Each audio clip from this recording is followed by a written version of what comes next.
What was that? Oh my God. And I got hate messages, real hate messages when I told you the Bo Pelini hire was disastrous. Disastrous. I still can't believe this was a real coaching hire. Go on ahead. Let's just roll this thing on out. What is going on with this team is exactly right, Jeffrey. So, the first thing, all right, ultimately, it is going to come down to your head coach. Ed Orgeron, like he always does, will accept responsibility. But let's first talk with the big issue.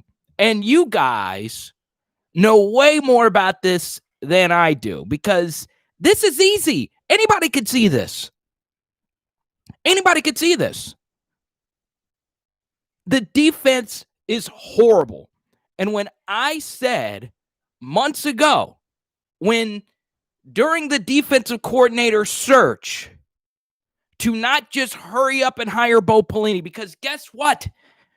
If coaching candidates know that they're going to get $2 million, there's going to be a lot of people that are going to want that job. But what did LSU do? They rushed and hired a coach who has not coached Division I football since 2015. What is that? And I know a lot of you are talking about the play calling at the end of the game. I'll get to it there, okay? Because that was also blatant mismanagement on so many different levels, okay? And a lot of you are saying, we were 1 yard away from victory. We were 1 yard away from victory. We were 1 yard. How do we not get 1 yard? How do we not get at least 1 yard? And I know a lot of you are saying that. But that is not the problem. That is not the root of the problem. The root of the problem is that LSU has failed all the great defensive players that have come before it. This was a failure of Devin White. This was a failure to Patrick Peterson. Imagine these guys who have built up the brand of the LSU defense, and they have to live and go look at their teammates and say, yes, that is us. We're DBU. So we will talk about the final yard because a lot of you are fired up about the final yard, okay? You're fired up. My girlfriend's fired up. Bobo's fired up. Everybody's fired up. So we're going to get to all of your comments. I'm giving you my opening thoughts right now. So a lot of you are saying fire Bo Pelini. 2 games out of 3, he's been horrible. The game against Vanderbilt only scored 7 points today against South Carolina, whose defense was supposedly worse. So the bottom line is that Ed Orgeron made a horrible hire. This is the exact opposite of the Joe Brady hire. The Joe Brady hire is one of the greatest hires in the history of the SEC. This is looking to be the worst defensive coordinator hire in the history of the SEC. So Mark makes a good point. Zach Van Rosenberg should be the Ray Guy winner. LSU had great special teams again. And remember this, people. We'll get to the final play in just a moment. We'll get to that final ordeal. But that's just a little microcosm of the game. The problem is that LSU was a 20-point favorite.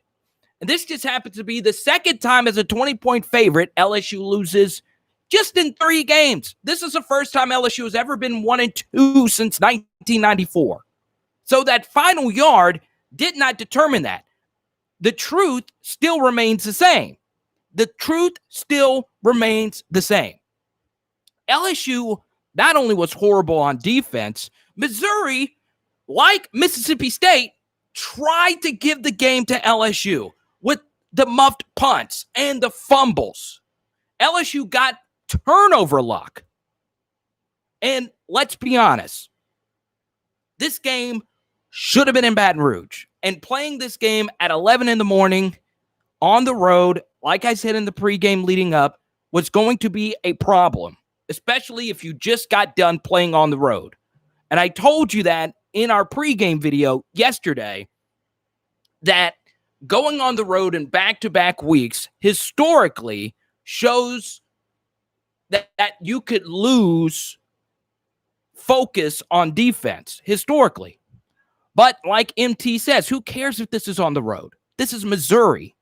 And at some point, you can't make Connor Bilezic or Bizlik, however you say his name, you can't make Elijah Drinkowitz look like Tim Tebow and Urban Meyers on the opposite sideline. And John makes a good point. We expected a drop-off. But let's be honest, people. Let's be honest. You should never drop off this low. And this feels, and a lot of us aren't going to think that because we rep LSU and we're positive about LSU and we don't want to be negative about LSU. But this feels like, and I wasn't going to say this feels like some Gene Chizik type of stuff because we could talk all we want about Bo Pelini, but for the second time this year, all right? Now look, if you are a multi-million-dollar coaching staff, okay, you should know this. If I know this, you should know this, okay? We're putting so much blame on Bo Pelini. It was an awful hire. I said it at the time. Bo Pelini, and I had the receipts, was 6th on my defensive coordinator list. I was asked to put together a defensive coordinator list. I did it for Chat Sports. You can go back and watch the video. I said Bo Pelini should be 6th. He should be more of a second thought, but that was your first thought, is bringing back this guy who has not coached in Division I football since 2015. That is a macro decision that Ed Orgeron made. Another one that he made today, and this was really, really bad, and it mattered there at the end. Timeout usage. You cannot burn second half timeouts in close games. Florida did it today, and it kicked their ass there at the end. So LSU's not the only one that makes this mistake, okay? Ed Orgeron burned a timeout on 2nd and goal when Missouri was marching to score the go-ahead touchdown. That is such a dumb timeout. Missouri scored on the very next play because the benefit of gathering your defense when they're not stopping anyone does not outweigh the amount of time you could save on the other end. Because LSU only had one timeout, they had to waste so much time into that last possession. So that's really, really bad coaching. It's not good management. This is what I say. How good are you between the headsets? And this was a bad move by Ed Orgeron. And let's be honest, we put so much blame on Bo Pelini, the lack of adjustments falls on Ed Orgeron as well, because he is a defensive head coach. So let's talk about the offense. Let's talk about the final drive. So it is 1st and goal. I honestly thought LSU managed that 1st and goal pretty well. I would have run it on 1st down as well, and then try and pound it again on 2nd. Now, what I would have done is I hate it when you pound it on 1st down, on 1st and goal, and then on 2nd and goal, you run it again. That's what the defense expects you to do. So what I would have done is run it on 1st down and then play action on 2nd down because you're in a hurry-up mode there. So then after that, you had to burn a timeout. So once that happened, you had no timeouts left, and it closed your playbook. And that's why burning that timeout is so huge. So it is horrible. horrible coaching by Ed Orgeron, by Bo Pelini. Let's be honest. I don't know why we're calling for Scott Linehan's job when he and Insminger were excellent today. I don't get that. The problem is Bo Pelini. The problem today was Ed Orgeron. He did not have the team ready to play. Yes, Derek Stingley Jr. not being himself and getting hurt mattered. But, I watched the warm-ups. I got a feel for the game. It looked as if the LSU defense just wasn't there. It looked like they weren't woken up. They weren't woke. So let's bring this up. M10 Landon says 0 for 10 on third downs. It's true. So that's got to get fixed. 0 for 10 on third down is bad. But, anytime you put up 45 points on the road against a non-top 15 recruiter, you've got to win that game. I can't, 0 for 10 on third down. It's tough. And you're right, Anthony. LSU's defense should never be dependent on one player being healthy. Well, so far this year, it's been the case, and that's really horrible. Because he calls third downs and goal line. Okay, so I agree with that. But would you say Linehan is a bigger problem than Bo freaking Pelini? No. Oh, JB, come on, clean it up. So Joel makes a good point. My number one key to the game, and I'm not really and this is an old adage, okay? An old adage is the first thing you need to do is stop the run. I don't think it's as important because the game is a little bit more passing oriented, but LSU's run defense against Vanderbilt last week was horrible, and it got even worse today. So the thing that worried me going into this year, where everyone say hi to Hey? Okay. Mimi's watching. So shout out to Mimi. So Jabril Cox and Damone Clark are really struggling with their run fits. Now, this is where it gets even deeper. Okay, this is why you come to this channel. This is why you're watching my post game. Who coaches the linebackers? More often than not, your defensive coordinator also serves as your linebacker coach. Bo Pelini's run fits are horrible. That's why Jacoby Stevens didn't make a single big play today, because he doesn't know where he needs to be. The defense can't get run fits correct. If this is supposed to be an attacking gap sound defense, your run fits have to be there. So you take a look at the total yards. Missouri not only threw for over 400 yards, they ran for 180. So it's one of those things. Randy comes in, go Mizzou. Hey, guess what, LSU fans? Missouri fans could talk all that trash. They deserve to win today. They were 20-point favorites. Final score 45-41. So this is what we always do on these live streams. I talk for the first 10, 15 minutes. Now we open it up to you. Number one, okay, on a scale of 1 to 10, how would you rate Myles Brennan's performance today? 10 being the best, 1 being the worst. I've got to go with the 9, people. I am going with a 9. Emmanuel goes 8. Cameron goes 9.5. Jeremy Hell, 8.5. 8. That's solid 9.9. I would love one. I would love a Popeye's chicken sandwich. That would be great. RIP LSU, a one-year wonder. I wouldn't call LSU a one-year wonder. Let's see.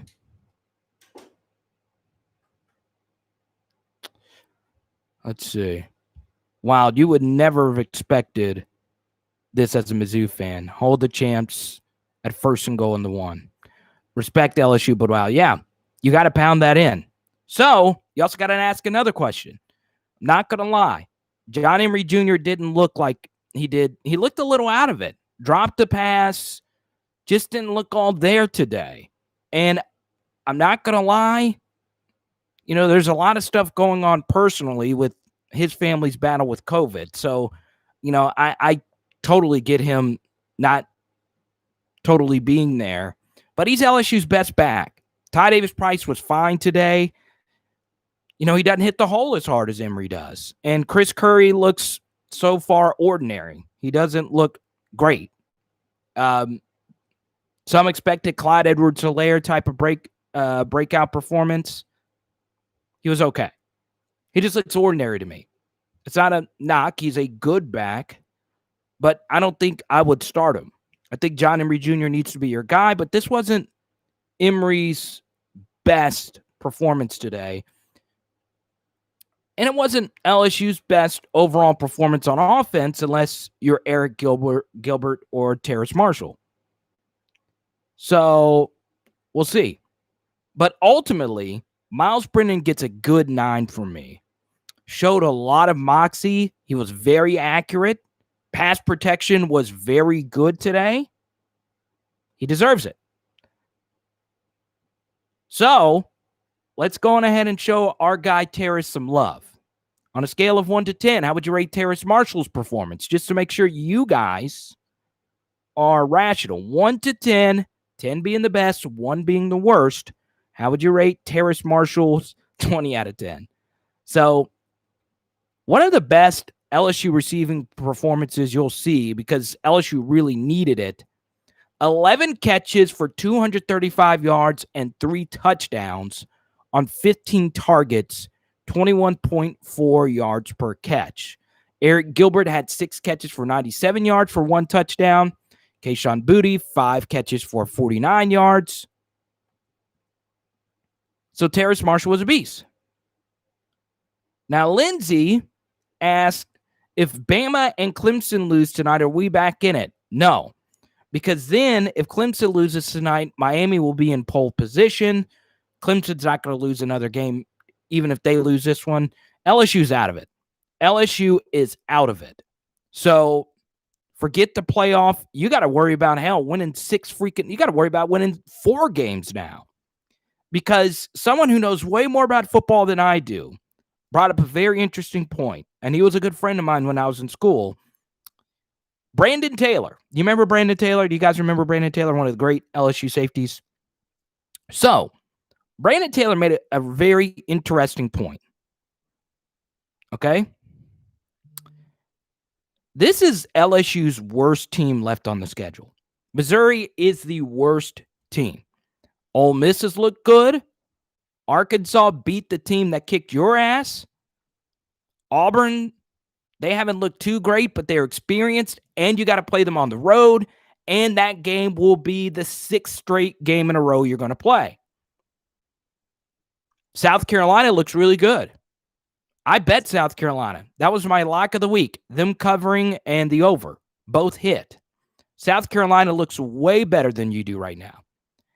I would be worried about winning 2 more games right now. I'm dead serious about that. I am dead serious about that. Vanderbilt is god-awful. They are awful. They got a back-to-back home game today against South Carolina, who was supposed to be a middle-of-the-pack team. LSU will be lucky to get to 4 wins this year. Because even though Florida lost, Florida's offense is probably the best in the SEC. Probably. How many points are they going to put up next week when LSU has to play a 3rd consecutive road game with a horrible defense? And Kyle Pitts has been every bit as dominant as Terrace Marshall's been. And remember this, even though LSU is not experienced, Missouri recruits annually outside the top 40 or outside the top 30. You are a top 10 recruiter. And on top of that, you get the best JUCO transfers. You did nothing today. Nothing. And let's be honest, Ali Gay has kind of cooled off. Jacoby Stevens has kind of cooled off after both of them were dominant in week 1. They both did nothing today. But a lot of you are saying fire Bo Pelini. I don't know why, and this blows my mind, okay? And I love Ed Orgeron more than anybody, okay? Love the guy. But this hire was so dumb. It was so dumb. I said it at the time. Everyone that knows me personally knows how angry I was at the time. And I'm not a big I'm right kind of guy, but it infuriates me so much. You know, I get a lot of things wrong. I get a lot of things right on this channel. When Bo Pelini was hired, you gave him $2.3 million a year. For what? Why do you have to pay him so much? Why in the hell is it? Who has more leverage there? You do. He's coaching at Young's freaking Town State, and you didn't really interview anyone?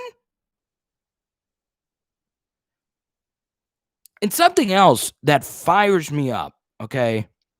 This really fires me up is, and I like it, and once again, I like Ed Orgeron, but he says a lot of things in the offseason that don't make a lot of sense, all right? So, this is what we have to deal with as LSU fans. The one thing do things in the offseason that ruins your, I guess you could say, expectation levels.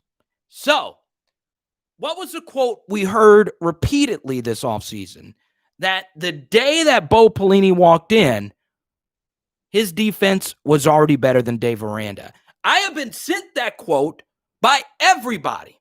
All my friends in my group chat that are Arkansas fans, all of my friends on Twitter. This is what I hear all the freaking time. They send me this quote. They were blowing up my phone. They were blowing up my phone with that quote. Okay? Blowing my phone up with that bullcrap. Bo Pelini is better. The LSU. Why say that in the offseason? Why? What is the benefit of that? What is the benefit? And this is very important too. Is that LSU's defense, if you look at the analytics, on a per play basis, and I know it doesn't look like it, the LSU defense was efficiently the same as they were the year before. So the 2019 defense was the same as the 2018 defense after losing the best defensive player ever at LSU at linebacker, Devin White. So you lose a very important piece, and the LSU defense on a per play basis was as efficient as they were the year before. They really only had two bad games, Texas and Alabama. Those were the only two games. The Ole Miss game was also really bad, but that game wasn't close. We've already had two awful games, beyond awful, where you gave up 623 yards. That is still mind-boggling. 623 yards. You gave up an SEC record in the first game because you wouldn't play zone defense. There was 10 people on Twitter saying go to zone that have no affiliation with LSU.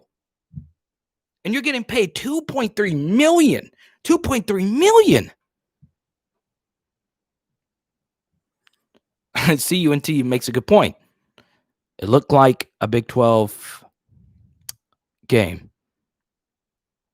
There's clearly no competition for playing time happening on competition. That's a good point, Jay.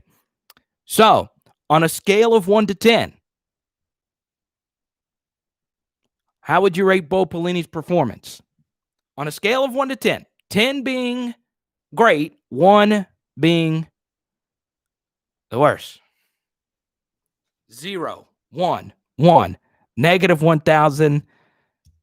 Come on, NT. You know math. You can't divide into a negative number, or can you?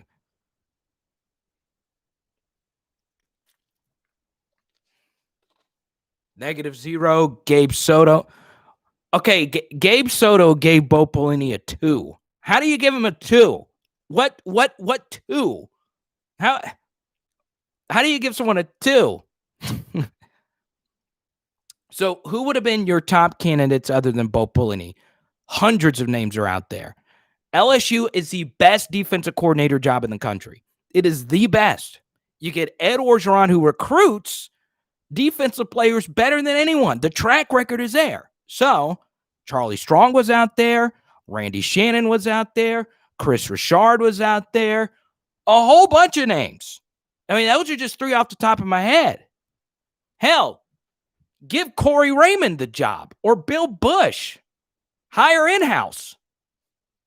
But you bring in someone.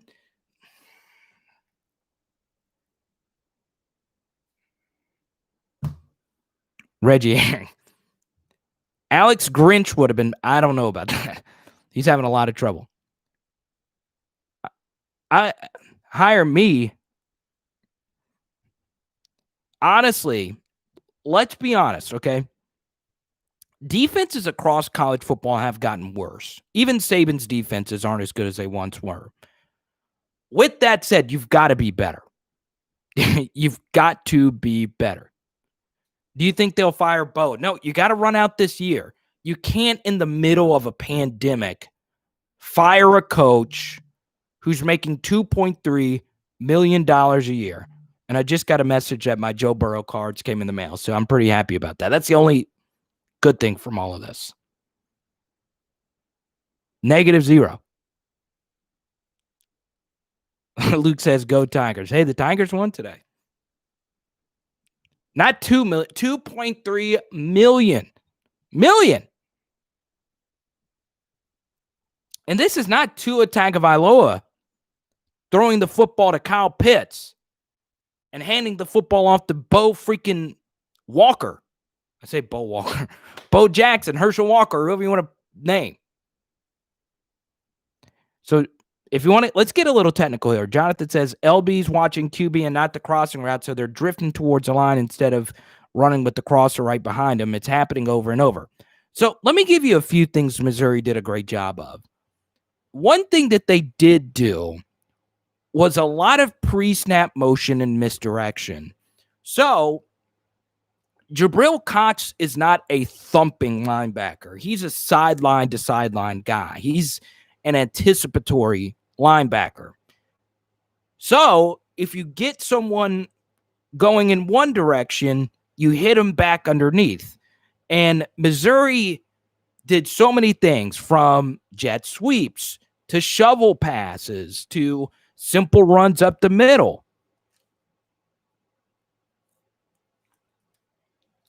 So we'll see what happens. All the great LSU defenses have been aggressive 4-3, but they weren't even you're right, they weren't aggressive. Something else that really hurt LSU today, so their defensive tackles weren't that good. I don't know what the official word is, but Sione Ika, I didn't see him out there. So he had been playing really well. And let's be honest, I was wrong about this. I was very wrong. So I was right about Bo Pelini. I was wrong about Tyler Shelvin. Not having Tyler Shelvin today really hurt. Not having Kerry Vincent really hurt. Elias Ricks played good, but, Cordell Flott has left a lot to be desired. Something else I was wrong about. Mo Hampton, not very good so far. I thought he'd step up and be all-world. Not very good. None of the back seven defenders had a good game outside of Elias Ricks. Derek Stingley Jr. got hurt, so that played a role. He didn't have that dominant of a performance. All of LSU's back seven was horrible. And most of their front four wasn't that great. Glenn Logan makes a good point. Good point here by I Am Shadow. I watched Glenn Logan. Big problem for him is that this was his first game playing in a 4-3 defense. He looked terrible today. And I say that because he just was. He wasn't himself. He was washed out of the hole. He looked a little out of shape, and that's going to happen if you've not played a game yet. But ultimately, we could talk about individual technique. We could talk about fits or anything like that. If you are paid $2.3 million You can't give up that many yards to a redshirt freshman who's off a torn ACL. And Daniel makes a good point.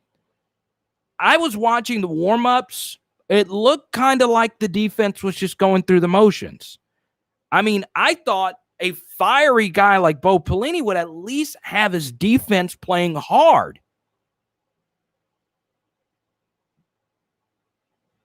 And you're right, Jason. You can't make excuses here. You can't. So right now, if you were ranking the SEC West, if you were ranking the West, especially now that Texas A&M has beaten Florida. Now, if Auburn loses to Arkansas, Auburn's probably the worst team in the West. But you can make a strong case right now. This is going to be crazy that this is even coming out of my mouth. LSU is probably right now the worst team in the SEC West. Probably. Once again, if Auburn loses today, even if Arkansas loses today, they beat the team that beat you by 10. And Arkansas would have lost to Georgia and Auburn on the road. LSU would have lost to Mississippi State at home and Missouri on the road. So, no matter what, LSU, at the end of today, is the worst team in the SEC West. We have to look at ourselves in the mirror and say that. And look, LSU was a 20-point favorite in both of those games. They were 14-point favorites today, but they were initially a 20-point favorite in Baton Rouge. So, this is a point that Larry's going to make. I normally save recruiting towards the end of the video, but I'll make it now. This is actually good news for you hardcore recruiters. And if you can, people, hit the like button, hit the thumbs up underneath the video. Please hit the thumbs up and share this video with someone else. We're going to be here for a little bit.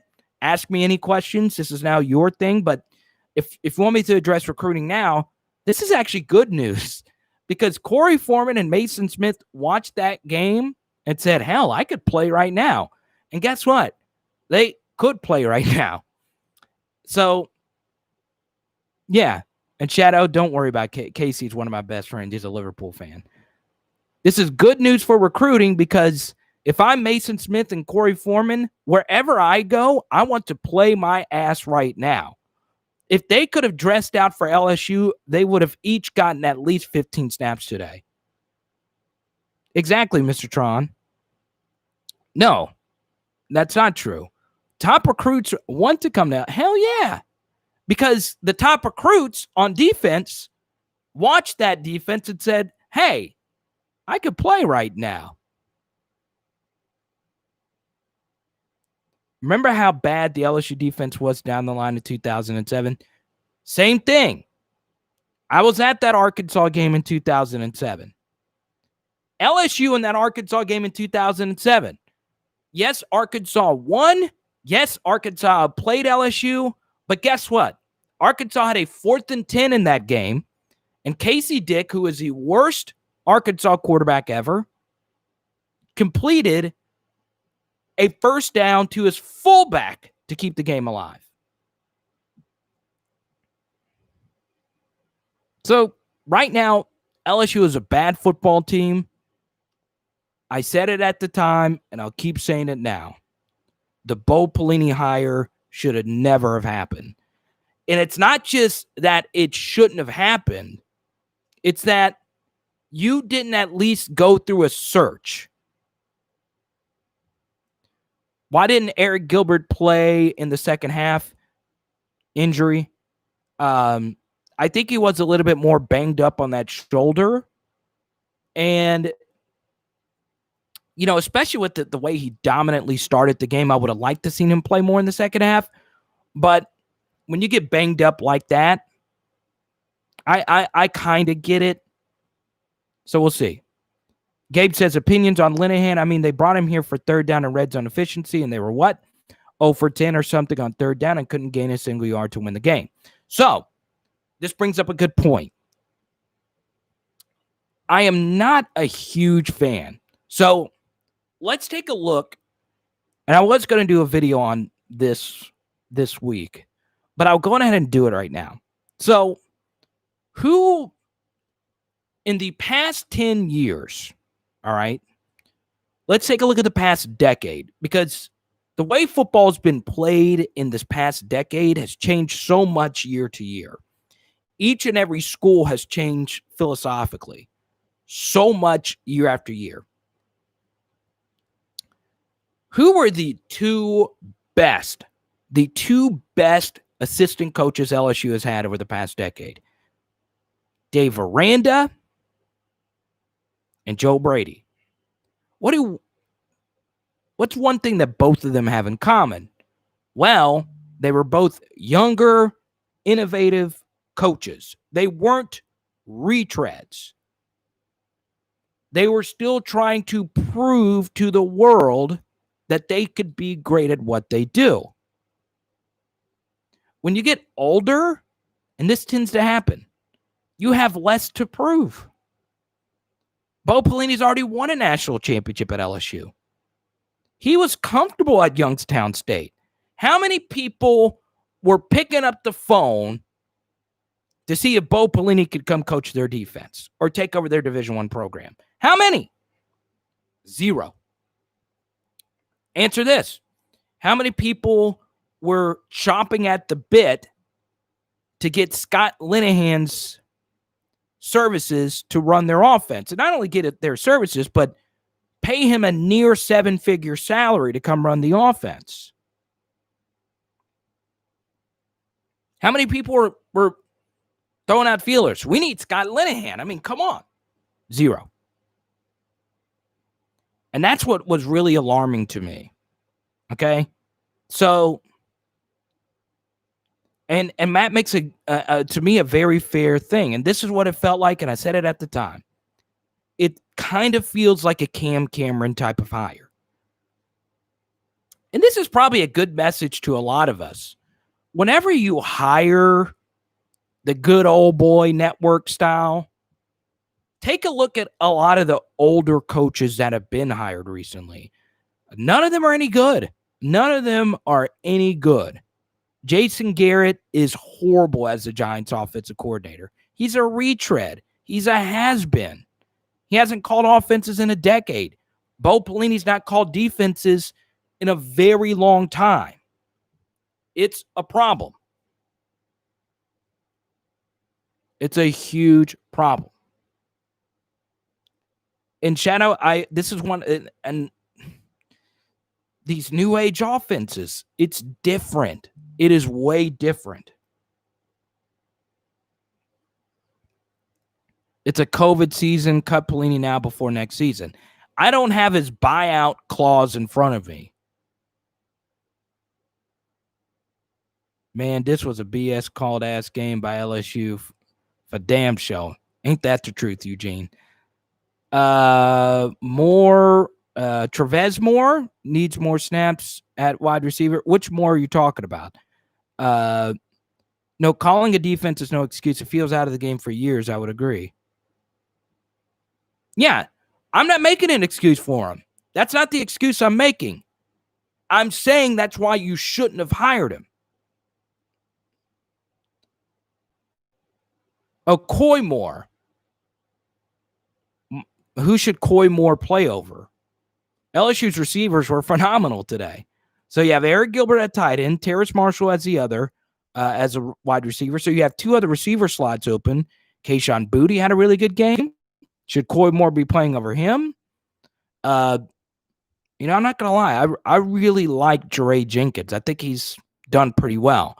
So if you play Coy Moore more, do you really want two true freshmen routes all game long? No, I don't. The only true freshman that should be getting 40 to 50 snaps a game is Eric Gilbert. That is the only one. We miss both Joes, of course. But ask yourself this question. Joe Burrow, and trust me, you won't find a bigger Joe Burrow fan than me. I've done 1,000 videos about my concerns of Myles Brennan taking over for Joe Burrow. Myles Brennan was 29-48 for 430 yards, 4 touchdowns, no picks, and he had no running game. LSU ran the ball 20 times for 49 yards. Offensive line was okay today. Running game wasn't there. My biggest problem with the running game is, and I know we all hyped him up before the year, Ty Davis-Price, John Emery, and Chris Curry. All three of them looked very, very ordinary. No running game killed LSU. Well, I kind of disagree with that because the offense was still able to operate. So you don't need the running game to open up the pass if you have guys like Terrace Marshall and Eric Gilbert. Those guys can catch under heavy coverage. Myles Brennan was throwing back shoulder throws today. You guys saw it. So I wouldn't say it killed them, but it does help if you have a running game. You had 2 opportunities at the goal line. On first down, that was a good call. On second down, you play action. You'll have a wide open tight end all day. And this has always happened. If you get stopped on first down and goal and you hurry up to the line of scrimmage, the defense is going to key run again, play action. There's going to be an open receiver every time. So, yeah, Lindsay, exactly. But ultimately, after the first game, I did that film study where I criticized Myles Brennan, but ultimately I said he had a good game overall. When you throw for 430, when your defense isn't stopping anything, I know it's Missouri, but when you throw for 430, when you need to throw for 430, that's a hell of a football game. This is a third-year starter. Eric Gilbert gets hurt. Something else, they are rotating their receivers a lot. I don't really like that.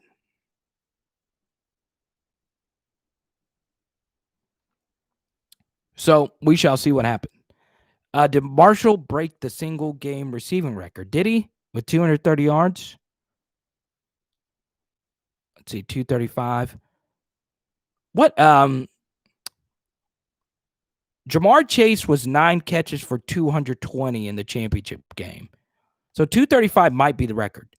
You can't get mad at Emory because he wasn't in the flow of the game because he wasn't getting any touches. I don't know why LSU just didn't start John Emery. Like, you don't have to overcomplicate this. You have to stick with run. If you're rotating running backs out every other series, none of them can get in a rhythm. That's a good point, Gabe. Imagine if Terrace Marshall said, hey, I'm opting out. That would be horrible. He might. Heck, if you're Terrace Marshall Jr., is anyone going to let him slip out of the first round now? The receivers I would select over Terrace Marshall Jr. is Jamar Chase, the kid out of Purdue, Rondale Moore, Jalen Waddle. So Terrace Marshall is probably my 4th receiver. I still wouldn't take him over Jamar. I wouldn't take him over Waddle. And I hate Bama, but Waddle's a superstar. And then Rondale Moore out of Purdue is unreal. And he's had horrible quarterbacks. Those 3 guys for sure I would take over Terrace Marshall.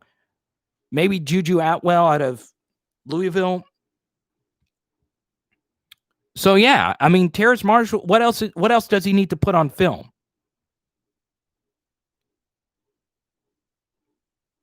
LSU fans, relax. They're having personal problems on the defensive line. New scheme must recruit. So Scott says relax. What is there to relax about? I mean, relax. Why? I know this is a year after the national championship game. I know that LSU lost over 30 players and key personnel from last year's team. No one came into this year without that in the back of their mind, that this year could go haywire. The problem is the way things have gone haywire. You should never lose. Now, if you took this scoreline, 45-41, and this exact score happened on the road against Florida, against Kyle Trask, I'll take it. I can live with it. But not Connor Balazic in Missouri. No, never. So you should be fired up about that. And you should be fired up that Ed Orgeron's timeout management was horrible. Horrible. And this is not the first time he's done this. He did it against Mississippi State. So let me see what Orgeron said post-game.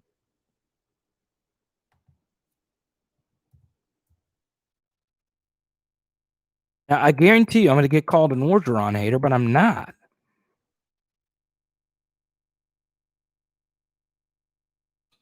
Harris Marshall after the game to the locker room. My job is to keep everyone going. The world's not perfect. Mistakes happen. I'm going to tweet out a photo. If you want to follow me at Carter the Power. You want to see Bo Pelini after the game?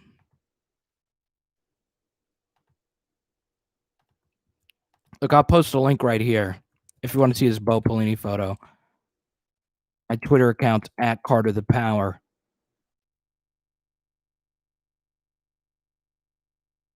But anyway, it's a problem. It is a problem. And, you know, I'm very lenient. A lot of you know that I know that you gotta give guys time. Ed Orgeron on the defense, okay? And I'm going to read your comments here in a second, all right? I was so pissed our offense is not helping the D when they do. Starts from the head. Don't run the ball. Oh, Paul, you're an Atlanta Falcons fan? I could not imagine you being you right now. I'm still pissed that Julio Jones dropped that touchdown pass from Russell Gage a few weeks ago. Joe, we're not going to turn this into an Atlanta Falcons chat, okay? My day's been bad enough. Okay. I'm going to read you Ed Orgeron's quotes after the game, okay? Ed Orgeron on the defense. It was embarrassing. Whatever it is, we've got to fix it. Ed Orgeron on the linebacker play. We've got to be more physical. We got to fill our gaps. Let me ask a question, and maybe one of you guys that are way smarter than me could explain this to me. Please thumbs up this video and subscribe to the channel if you haven't. We just hit 1,000 subs. We've got to be more physical. We've got to fill it. So Ed Orgeron shifted Devonta Lee to defense, and we've yet to see him play a snap on defense. When your linebacker play is that bad, why won't you at least try putting Devonta Lee on the field? At least he's hungry. Ed Orgeron, after 3 games and his confidence in the Bo Pelini hire. I love Bo. I think Bo's going to be a great defensive coordinator, but we've got to get better. Ed Orgeron on the final goal line sequence. We've got to be able to run the football. We're LSU. We should be able to score from the 1-yard line. Ed Orgeron on going 0 for 10 on 3rd down. Pressure. Guys missing plays. Scheme needs to get better. I think it's a combination of everything.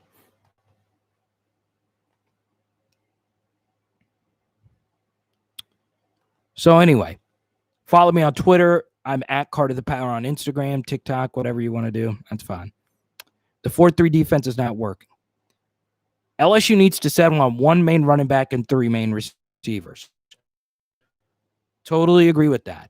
Here's what I would do against Florida, okay? Now, we did an episode on this, all right? I said for both Myles, Brennan, and Bo Pelini, and I did this video the week of the Mississippi State game. We now have a 3-game sample size of those 2 people, okay? Myles Brennan looks really good right now. It's going to get tougher. Here's the biggest thing that concerns me is that Myles Brennan has yet to play an awful game, all right? It's bound to happen. He's going to play 1 awful game. Quarterbacks always doing their first-year starters. Hell, Johnny Manziel played awful games. Johnny Manziel played 2 awful games against LSU.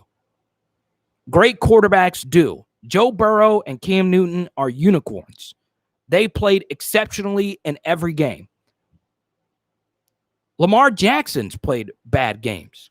So there's going to come a point where Myles Brennan plays a stinker. That's a different discussion for a different day. But we have a 3-game sample size of Myles Brennan. He is an SEC quarterback. How great of a quarterback is he? We don't know. He's had a pretty historic start, albeit against 3 questionable teams. But now we have a 3-game sample size of Bo Pelini, and we can clearly see that this is a huge problem.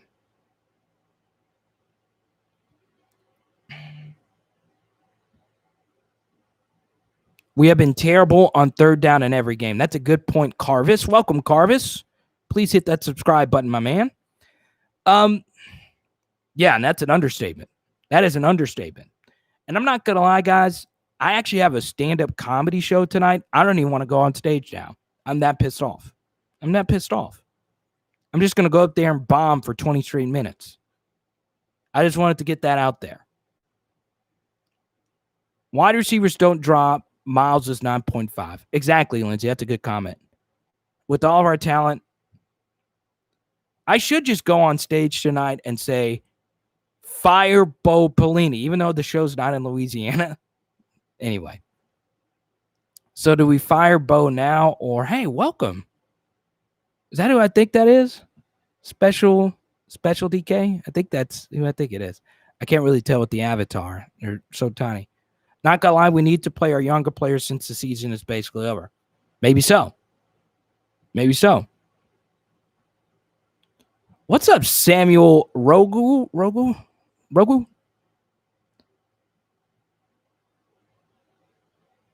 That's a good point, Matt. With Ika and Shelvin, we were finally getting proper players to run a 3-4. Now we switched to a 4-3. After today, how could you be funny? I know. Let's go. That's kind of embarrassing. Dan, man, I think you guys are overreacting. You cannot lose as many players as you have and think you're going to be as good as last year. But that's not the point. That is not the point. Nobody is saying that. Every single LSU fan acknowledged that this year would not be as good as last year. Even with that said, you should not be giving up historic amounts of points and yardage. Go Bill Burr Philly rant. That is my favorite comment. Bill Burr's the greatest. Probably we could talk about comedy some other day, but still, nobody is saying that, okay? And I don't get that comment at all. That comment doesn't make a lot of sense to me. Yes, I predicted before the year that LSU would probably be a 7-3 football team, at best 8-2. That was my prediction. Now, you're losing to teams that do not recruit in the top 25. You've lost to 2 that are not top 25 recruiters.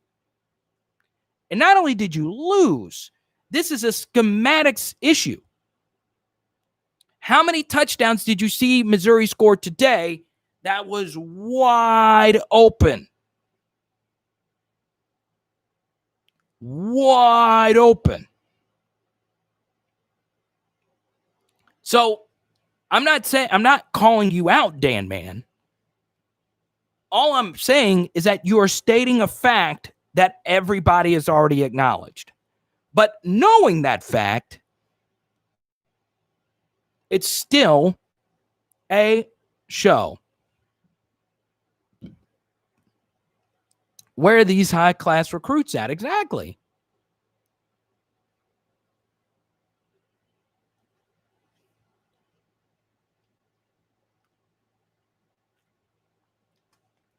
And I know a lot of you are making points about the 4-3 or 3-4. And all of them are good points. But ultimately, defense comes down to the same thing. Player responsibility. Don't get washed. Okay? Now, this is what I mean by washed. And this is a good way And B.J. Ojulari did have that strip sack. And if you want to see, I did a full film study on B.J. Ojulari earlier this week. And I did one on Eric Gilbert and Elias Ricks. Ironically, all three of them had exceptional games today. All three of them had another good week. So when you watch football, I use this term washed a lot. So what I mean by getting washed is you're getting pushed out of the play. And the middle of the LSU defensive line kept getting washed. Glenn Logan had a rough day at the office. Looked not in game shape, was nothing. Neil Farrell had a rough day at the office. The entire middle of the LSU defensive line got manhandled today. And some of that is due to switching to a 4-3 because the biggest switch from a 3-4 to a 4-3 is the center, the middle, your defensive tackles. You have to play those roles differently.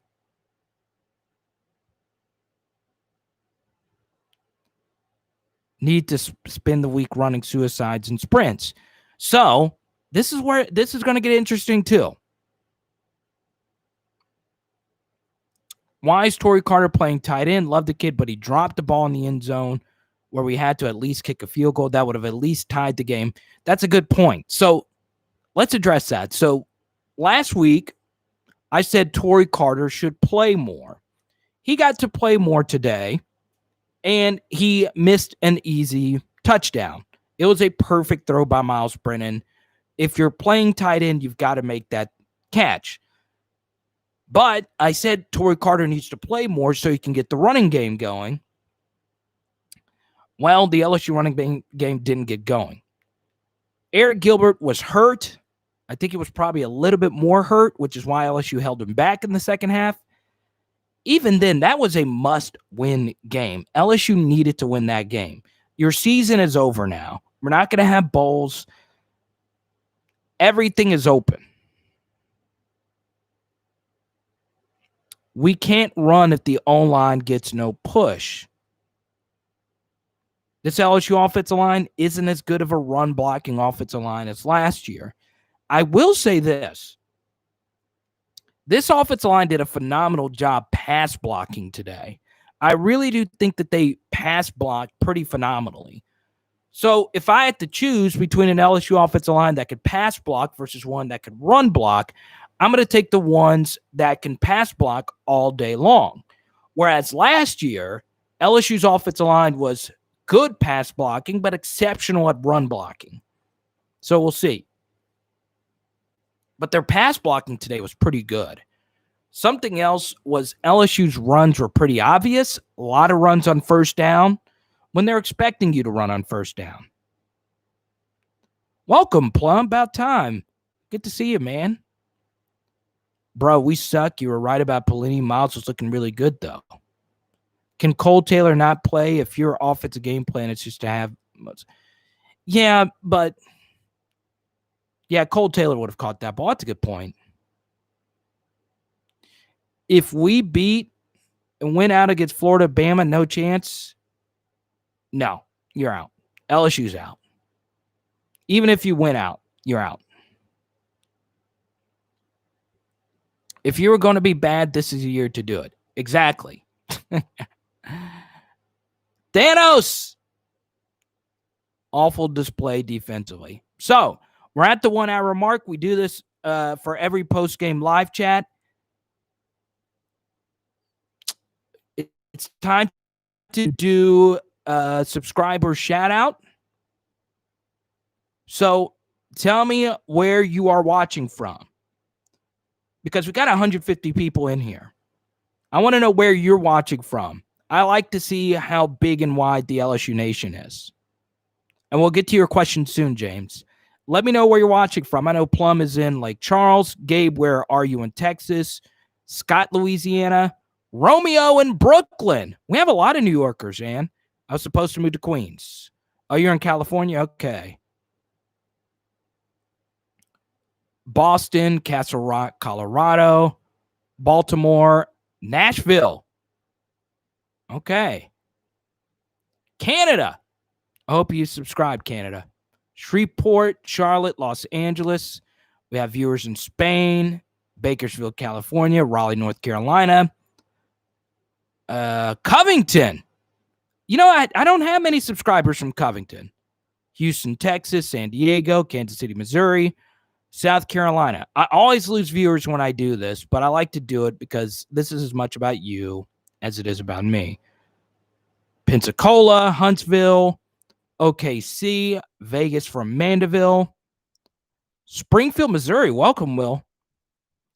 You're in Florida. Where at in Florida, Cody? Come on. I'm not going to come hunt you down. You got to be specific. Huntsville, Alabama. I like Huntsville. Anyway, so now let's talk about the future.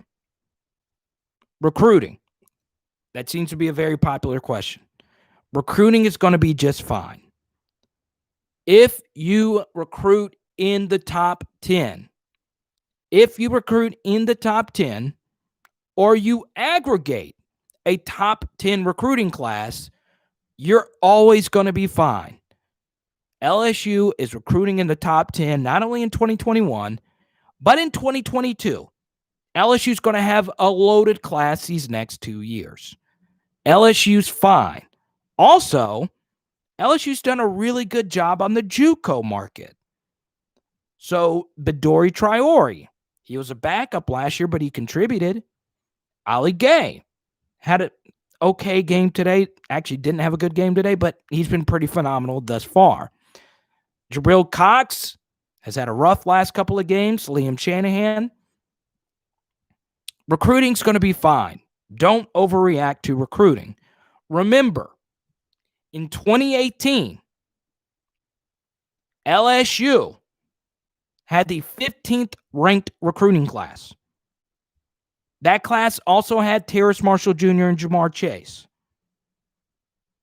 And that was a 15th ranked recruiting class in 2018. You're fine. Haynesville, what's up, Jeff? You're not that far from me, man. Texas OU is in fourth quarter overtime. Forget them. Well, hey, we're so used to watching Big 12 football with the damn LSU Tigers. So LSU's fine in recruiting. I think people get too carried away with, oh my God, this loss is going to kill us in recruiting. The only game you should really worry about when it comes to recruiting is LSU versus Bama, because that is always going to be your biggest competitor in recruiting. Just look historically for the players that LSU's recruited and lost out to. Look at all the great players from Louisiana that Nick Saban's gotten, whether it's Tim Williams or Cam Robinson or whoever. But outside of that game, no game fluctuates recruiting all that much. And like I said, if you're Corey Foreman and Mason Smith, you're like, hey, they are watching this game. They're probably FaceTiming each other right now saying, we could play right now. Hell, 2 true freshmen were playing on the defensive line today. Jaquelin Roy and Ojulari. Recruiting is fine. It's fine. Tennessee and Georgia are going at it back to back. Look at that. Mobile, Alabama. What's up, JC? Bolitnikoff for Marshall. Right now, he's probably the favorite. Once again, it all depends on, what's his name? Jalen Waddle. That's a player. He's probably the best receiver in the SEC. I would put Waddle number 1 and Marshall number 2. And then, George Pickens at Georgia is a beast. Traylon Burks at Arkansas, if he's healthy, he's a beast. 1 yard rushing in the first half. That's a problem. So through 3 games and through the film study I did before the year, John Emery Jr. has the most pop. I think mentally the most confident running back is TDP, but he doesn't have the same pop as John Emery Jr. John Emery Jr. needs a little bit more confidence in himself. This is a guy who just had LASIK surgery. I'm not sure if he has that dog in him. And he's a liability in the passing game. Not the best at pass protection. So he's got the highest ceiling, but I still think we're a year away from seeing the best of John Emery Jr. So we'll see. With LSU out of it, Carter, who are you pulling for to win the Natty? Nobody. I only care about LSU winning. Nobody. So who's the RB then? That's a good question, Cedric. You know, I don't know. I don't know.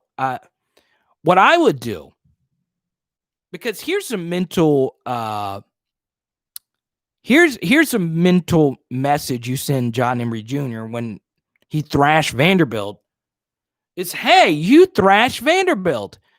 You're still going to be our number 3 back, which you was today.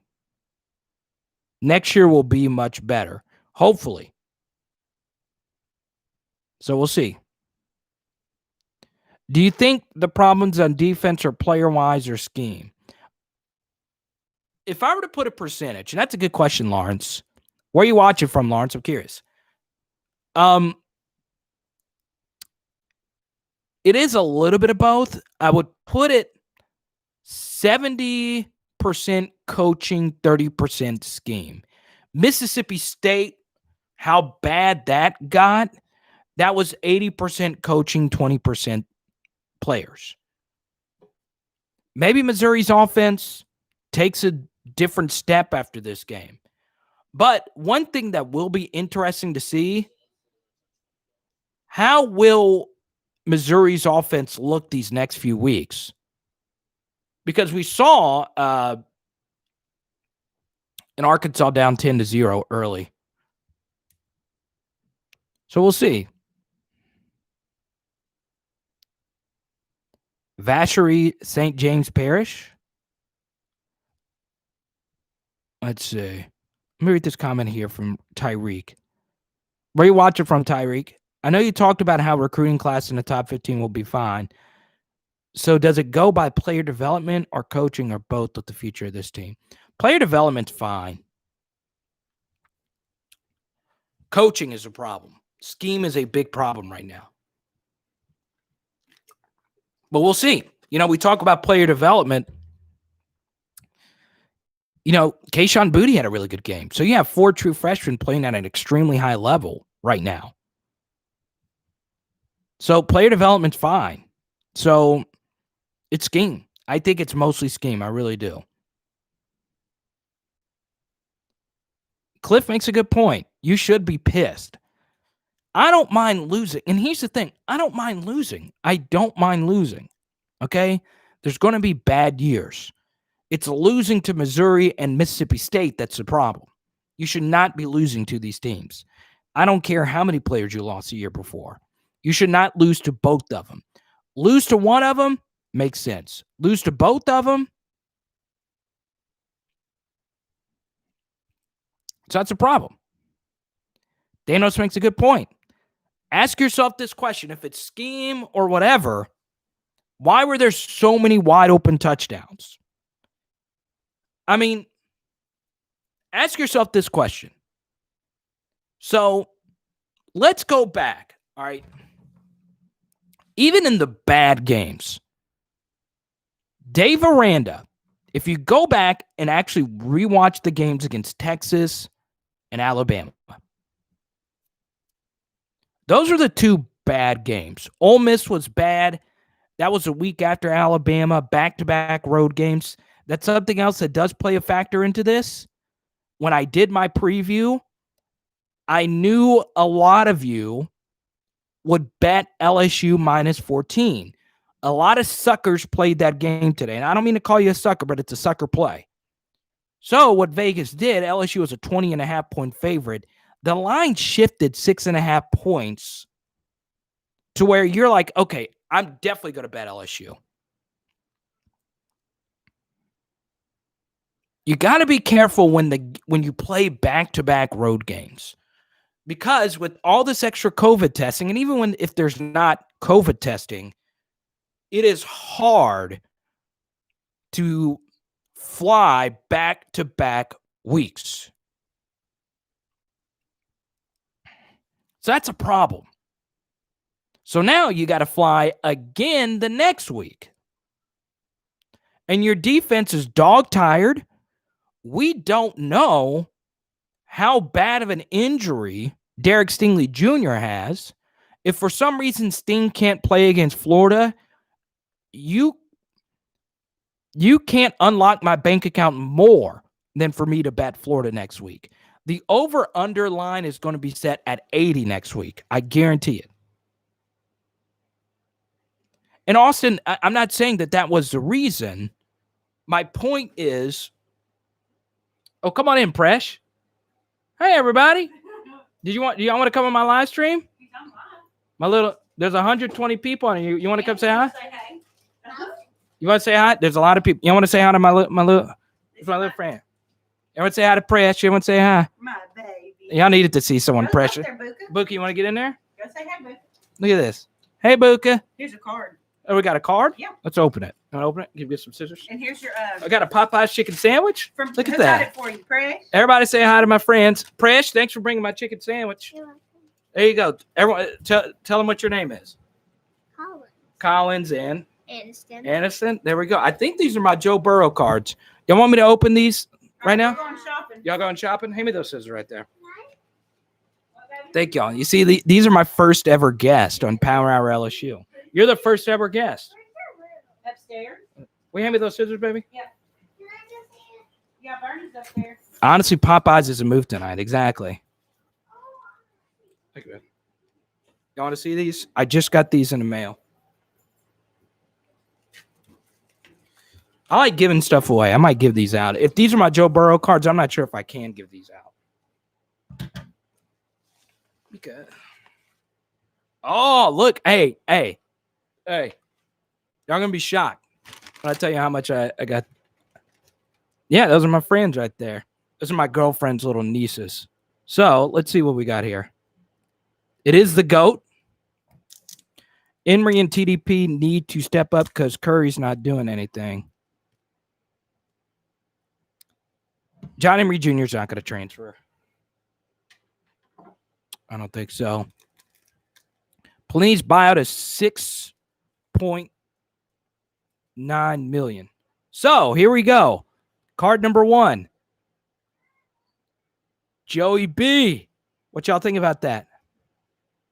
And then here's one that I actually paid for. Joe Burrow. Right there. This makes me feel a little bit happier. These are really cool. So, yeah, Brian, look, we're going to be giving away stuff like this. I'm going to be launching a card channel soon. So, if you want to win, I'm not going to be giving these out.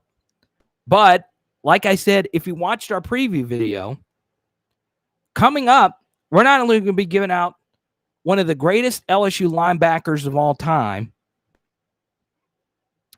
we are also going to be giving out an LSU autographed Prism card when we hit 2,000 subscribers. So when we hit 2,000 subscribers, I can't give out these. I'm sorry. I got to see what the market is. So I bought these. I got these for $10 total. But that was lucky. It was a lucky auction. These are not normally going to be $10. Right, bye, guys. Y'all going shopping? We're going shopping. Say bye, Carter. Bye, guys. Bye, guys. Thank you guys for bringing me a sandwich. You're welcome. Hey, Pressure, will you go give me that hand sanitizer that's right in there? You can't reach it, baby. Well, she can get up there. Carter, what is Joe Pelini doing? Brennan is not the problem. So if you want I know. thank you.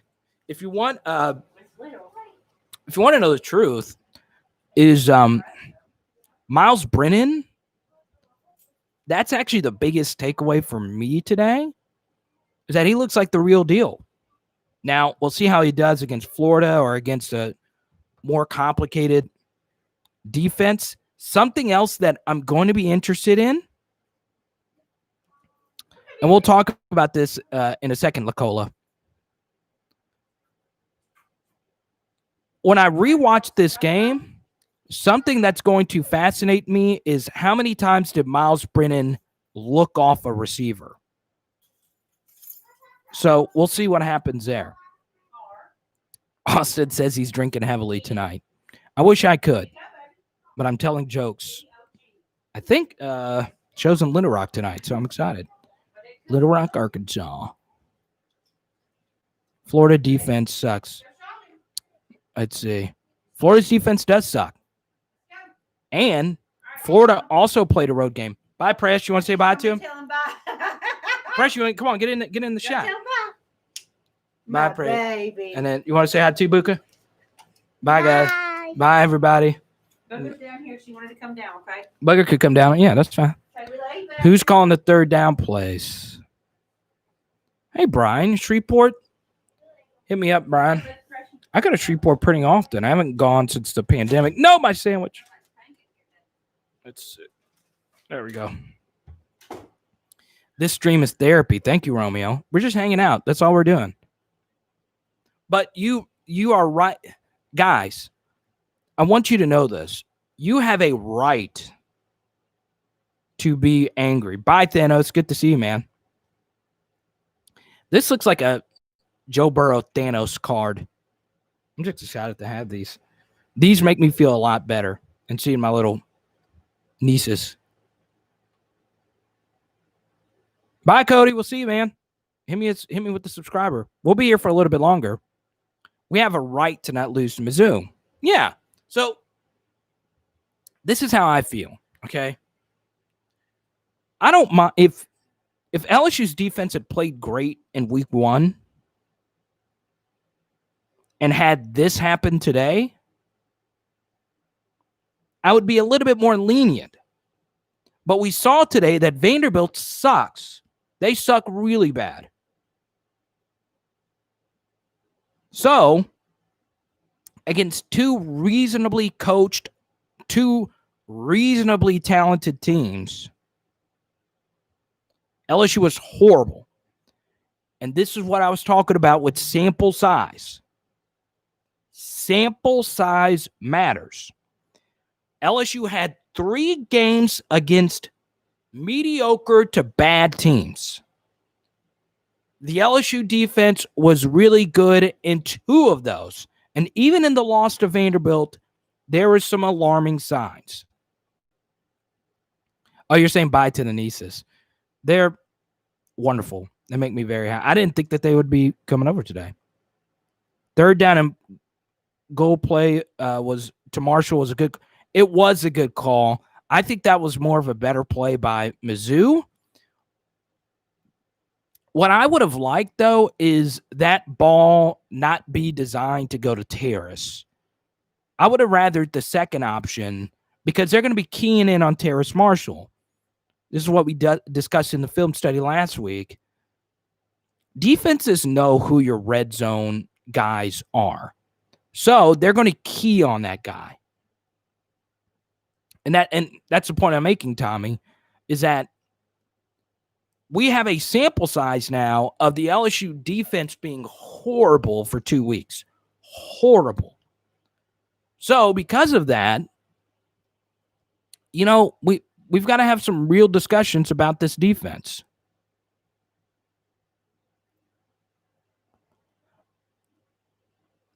Also, let's be honest. I made a mistake too.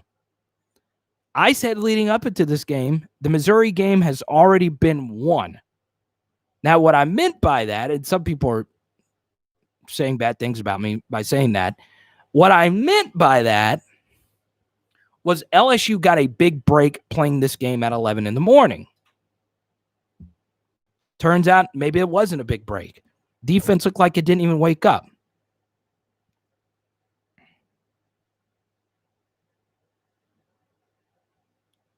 Boudreaux, Thibodeau, Mumbo, Jumbo, Philly Gumbo. Coach O will give Bo the boot. You fire Bo Pelini? Here's the problem with firing Bo Pelini, people. If you fire Bo Pelini,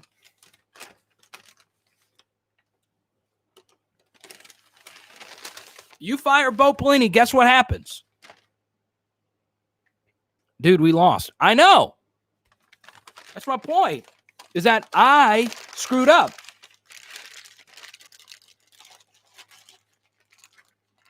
Here's what happens if you fire Bo Pelini.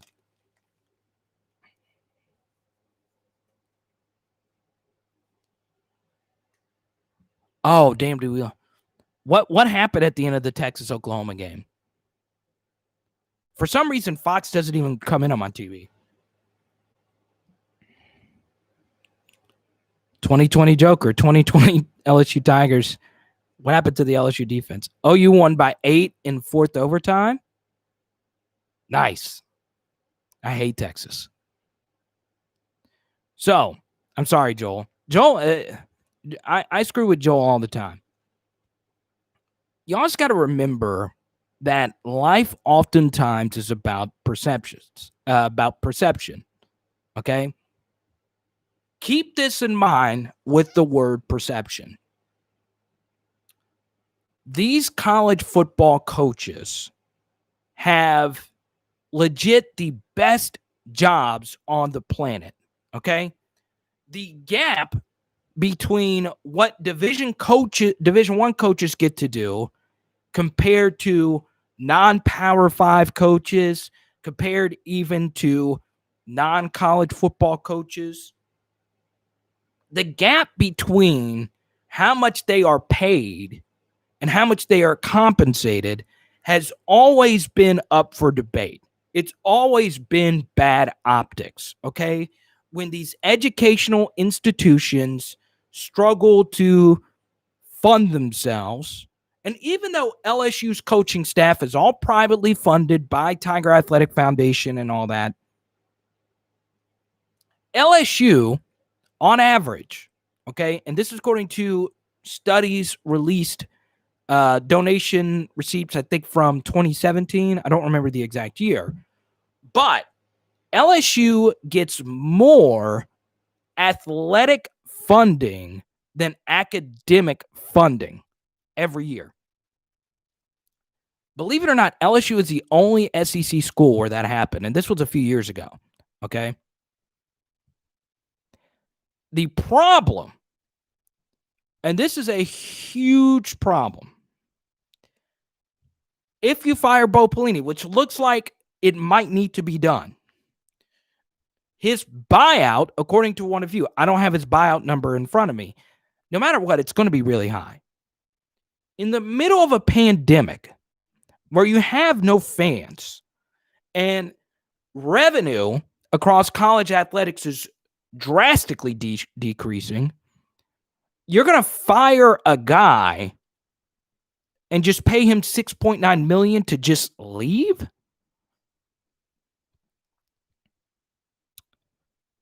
This is where doing the right thing is not the right thing.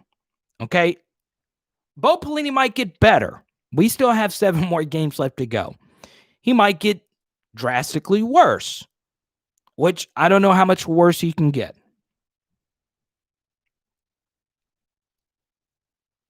You cannot, in the middle of all of this, when Ed Orgeron also received a raise which allows him to make north of $6 million a year guaranteed,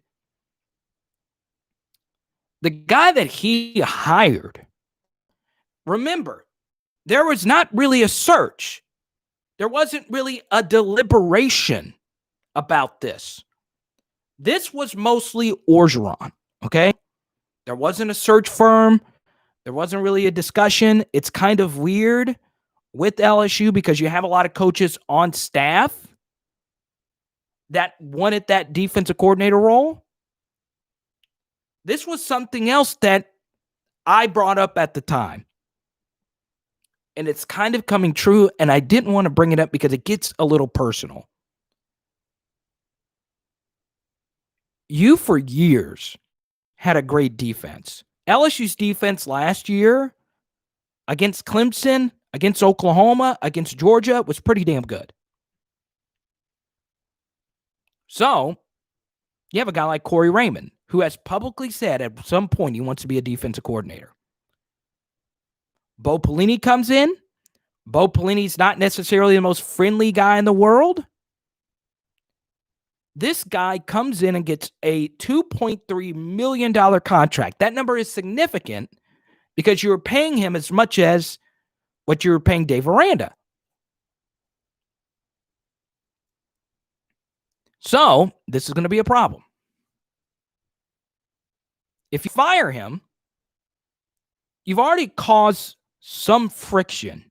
And whether or not it is publicly stated, there is friction when Corey Raymond, who, let's be honest, has been one of the best defensive back coaches of the past decade, is sitting right there and he wants to be a defensive coordinator. You don't hire him.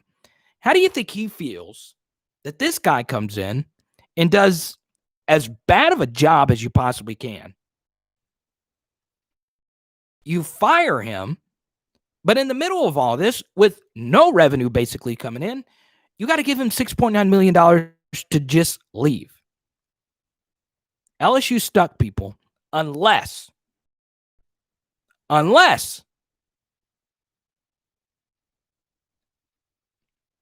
someone brought this up. I'm trying to find the comment. Kevin says, unless Ed Orgeron steps up and says, look, take it out of mine. We fire him, take $3 million out of mine to let him walk. Because this is on Orgeron. This is on Orgeron. So we'll see. Spicy or mild? All you care about is this chicken sandwich I'm about to eat. Spicy. LSU is also a very racist school, so I can understand why they don't want a black DC. I don't think that's that. I don't. I know some of you would think that, and this is coming from someone that recognizes that there is a lack of black coaches in football at all levels, especially in the SEC, especially at high-level programs. I don't think it's that. I don't. Dave Aranda was Mexican. True. So I don't think this is racism. I don't. I do think racism does play a role in other hires. Like, for instance, and I know this is like beating a dead horse, but Eric Bieniemy should have a job. He is the offensive coordinator of the Kansas City Chiefs. He should have already had an opportunity this offseason. Is that racism? I can't specifically say that, but I think if he was a white offensive coordinator, he would have a job. That is a clear sign of the problem. I don't think that this is a problem. So I don't, a lot of you know I don't pull race card, and I'm someone that has had multiple racial things happen to me in my career that I felt like I've been discriminated against, but that's not something I do. So, you know, would I like to see Corey Raymond get a shot as a defensive coordinator? Yeah. He was on my list, my top 10 defensive coordinator list. I don't mind hiring from within if you just want a championship. Sometimes it works, sometimes it doesn't. But I won't sit here and say LSU is, I wouldn't say that was a racist decision. I will say Bo Pelini and the hire, it should have, there was plenty of defensive coordinators out there of all backgrounds that were available, but you didn't go for it. I would have liked someone like a Charlie Strong or Randy Shannon. Those are my two favorites. They both happen to be black. That's not why I'm saying they should be the ones that should have gotten the job, or at least some consideration. Heck, keep Dave Aranda if he never goes to Baylor. Keep him. I don't care if you're Mexican, black, Smurf, ogre. If you can coach, you can coach. Ultimately, Bo Pelini was just a bad hire. If Bo Pelini was blue, he would have been a bad hire. And James makes a good point. LSU's never had a black coordinator. Is that true? I'm not sure. The irony of this team is that Myles Brennan is arguably playing the best on the team. Contrast this with Myles' teams. Marshall is great. So yeah, we'll move on from race. We'll move on from that. But it's looming. It's out there. We'll see. But ultimately, the bottom line is that you can't hire Bo Pelini. So we'll see. We'll see what happens. Myles Brennan did have a good game. And this is something else.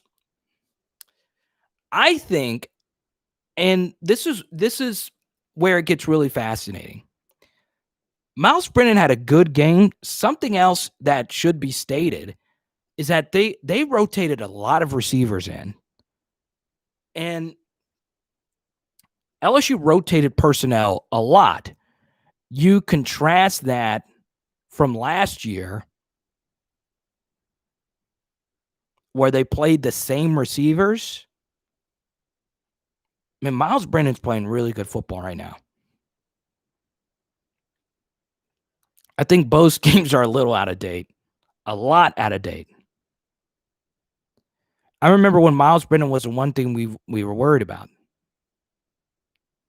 Now that I'm done, this is what I'm talking about, Bulldog guitar.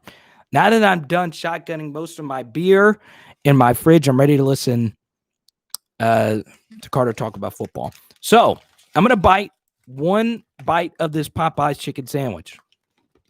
How many of you are spicy Popeye's chicken sandwich fans? Are you spicy or mild? Where are my spicies at?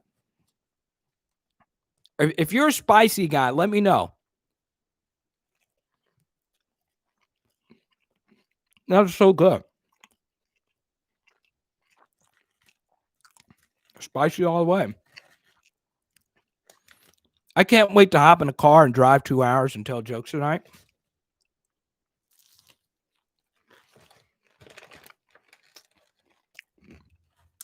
If you're in Little Rock, Arkansas, let me know.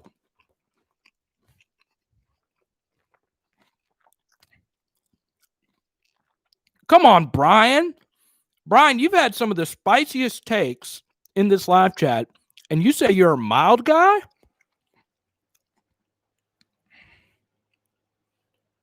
Oh, Shadow says a steak and shake. Shadow is so fancy, he lives in an area that has a steak and shake. Brian, you've had some of the spiciest takes. I would not think you were a mild guy. LSU D is the worst in Power 5. I agree. If you factor in talent, once again,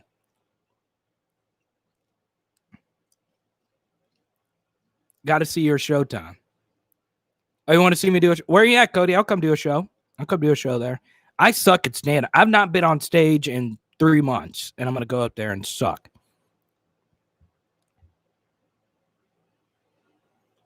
Even if we won this game by 2 points, are we moving up or down in the rankings in respect? Today doesn't change next week's result or the weekend after.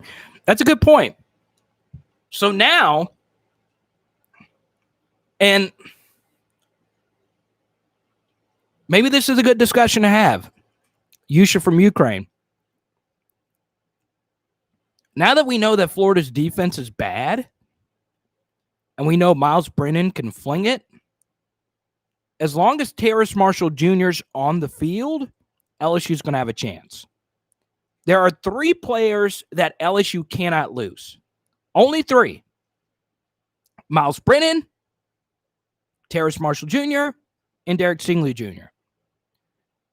Everybody else is disposable at this point. So, as long as LSU has those 3 players, they have a chance in every game. Ed Orgeron's a championship coach. He gives you a chance every game. What's up, Steven? And Jesse, that's the bottom line. If you want to simply say it, if you score over 40 points, you should never lose to Missouri. If LSU had lost next week to Florida 45-41, if the same exact game happened against Florida next week, no problem. I'd have no problem. I'd have no problem with it at all. But this happened to Missouri. Eric Gilbert is a very good player. He's not as important as the other three. He's probably number 4 on that list now, though. Not going to lie. So, let's see. Overtime says number 18, Jones. I think you mean Clark. Number 25, Flott. And number 7, Stevens looked horrible. All 3 of those guys had horrible games today. Horrible. What's up, Grayson Fortenberry? With a name like Fortenberry, where are you watching from? We really miss Chase. He and Marshall would be unstoppable. He and Marshall would be probably the greatest 1-2 combo ever at receiver. Heck, Chase and Jefferson's probably the greatest 1-2 combo ever at wide receiver, to be honest. But that's the thing. That is the craziest thing about this. Let me tell you this, all right? Flott did strip the ball, but part of the reason why that strip happened is because the dude caught it from the get-go. That was a good play by Cordell. So, I keep hearing this, well, LSU lost all these guys. So, our boy Joe Burrow has been the best quarterback in the NFL that's a rookie, according to Pro Football Focus. Clyde Edwards-Helaire has been the best running back that's a rookie. Justin Jefferson, right now, according to Pro Football Focus, is the number 1 ranked receiver, not rookie, receiver, period, in the NFL. Right now, he is number 1.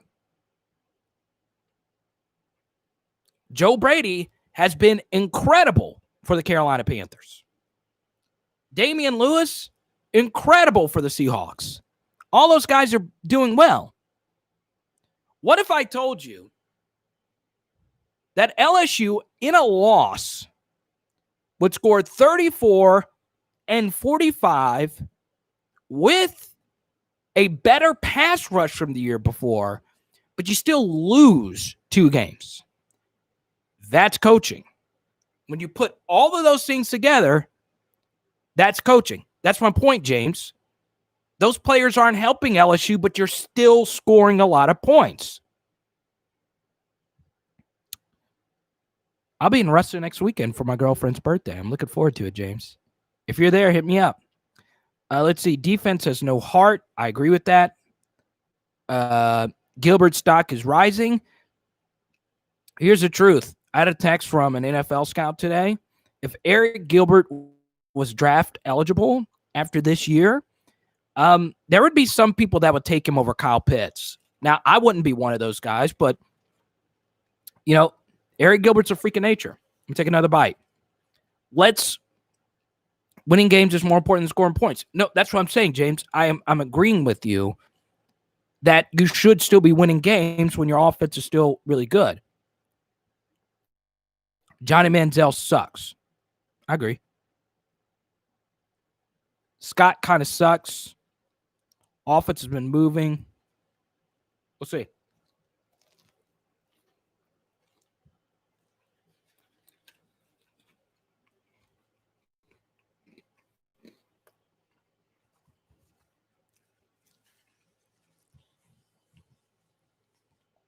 Orgeron doesn't call plays, though.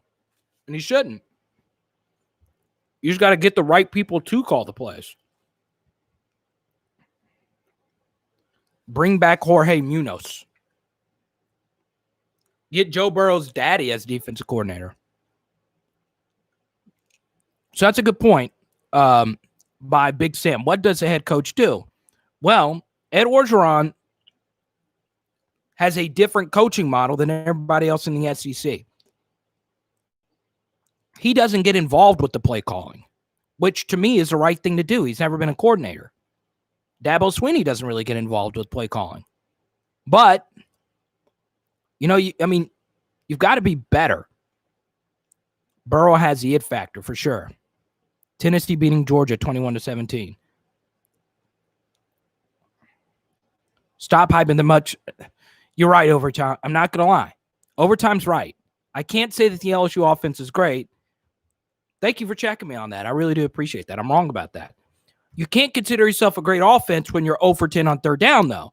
So you're right about that. You were right about that overtime. If Stingley was 100%, LSU would have won. No, that's not right. That's not true. And Palmaris, that's another good thing. You can't put too much on one player. You just can't. One thing that really hurt LSU, okay? If Coach O got rid of Matt Canada in 1 year, what makes Bo Pelini untouchable? Well, Matt Canada wasn't getting $2.3 million. Also, Matt Canada wasn't necessarily Ed Orgeron's hire. That was kind of just forced on Orgeron, that they had to switch up the offense, and that was just kind of a guy. The Bo Pelini hire was all Ed Orgeron. That was all him.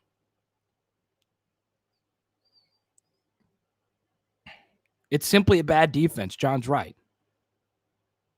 What I told you, don't buy out Bo, just demote him. So you demote him from defensive coordinator. What does he do now? What does he do? So is Bo just going to keep blaming the players? I don't know. And this is also another problem, okay? And I had two Nebraska fans. So when I did this video, because before I started Power Hour LSU, I was doing videos for Chat Sports, still involved with Chat Sports. I mostly do this, though. So this is what happened. I had a few Nebraska fans say, you were right on about Bo Pelini. The problem, okay, is when things go wrong for a coach, it is always better to be level-headed. This is life, okay? Hire Bobby Boucher. I would like that. The problem, anytime something goes wrong, okay, and I only bring this up just to relate. So as a comic, I have bombed so many times. I'm probably going to bomb my ass off tonight. One thing comedians do is they get hot-headed. When they're bombing, when the crowd doesn't laugh, they blame the crowd instead of blaming their crappy jokes. This is a history thing with Bo Pelini. He's very hard-headed. He is the anti-Ed Orgeron. He doesn't like to change. A lot of the crap at Nebraska, guess what?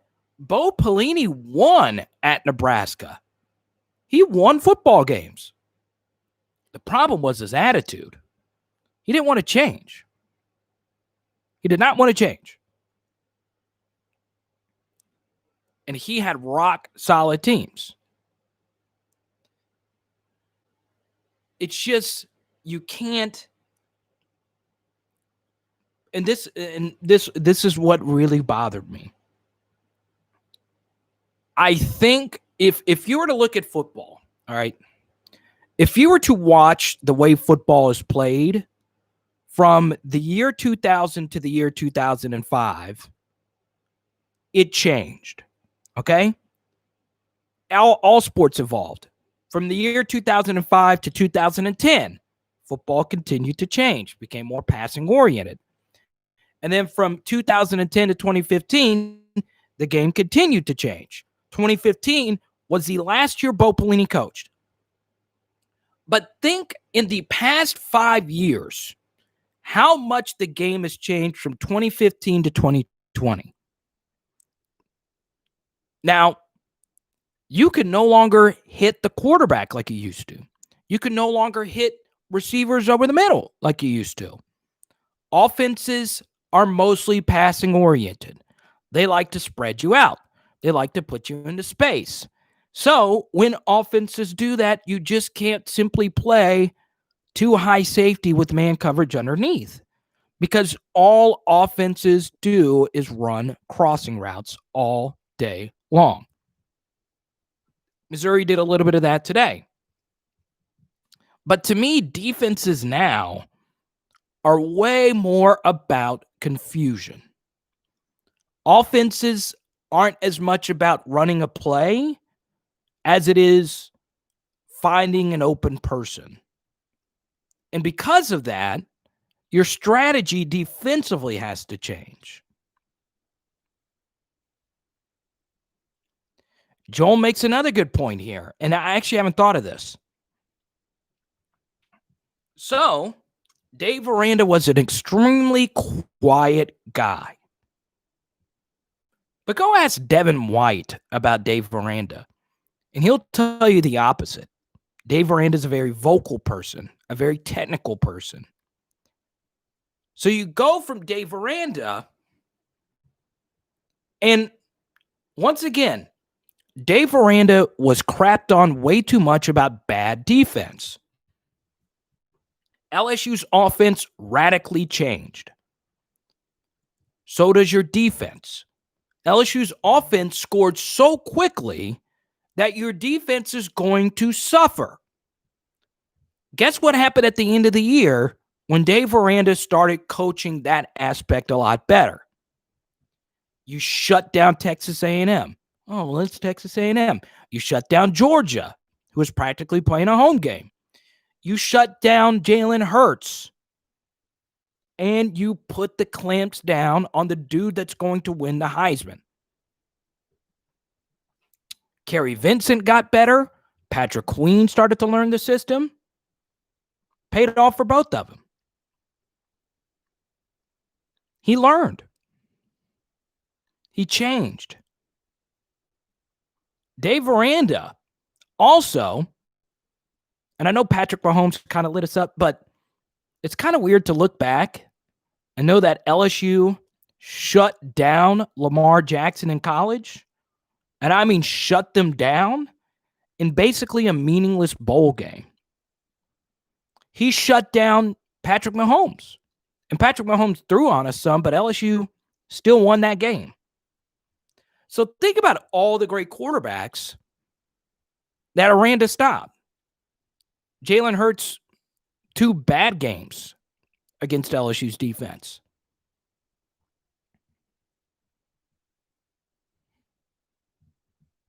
So here we are with 2 horrible games against 2 non-top 5 teams in the SEC.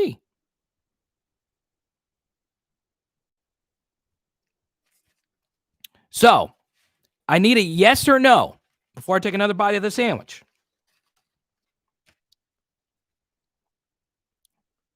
Yes or no, will Dave Aranda reach the end of this season? Do you think Ed Orgeron will actually fire this guy before the end of the year? Say yes or no, and be rational.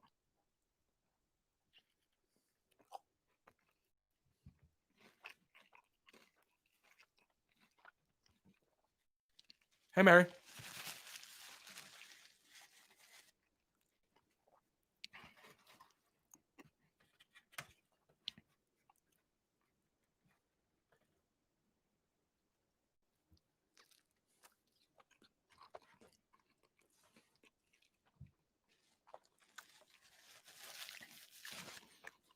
So most of you say no.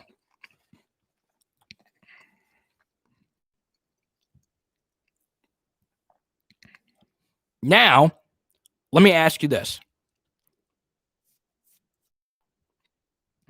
Do you think, let's do this. Let's set the number at 35, okay? For the rest of the season, LSU plays 7 games, okay? We've already played 3. Over under 4. Does LSU give up 35 points in 4 or more games the rest of the way? Yes or no? Let me know what you think.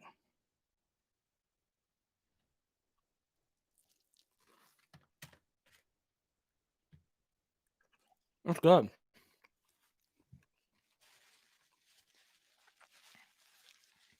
Okay. So now that you know that, Now that you know this, answer this question. So we've already discussed if LSU will. And we already said LSU the rest of the way, more often than not, will give up 35 points a game. If you know both of those things, should Bo Pelini be fired at the end of the year? If you believe he's going to give up 35 points in at least 4 of the rest of the games,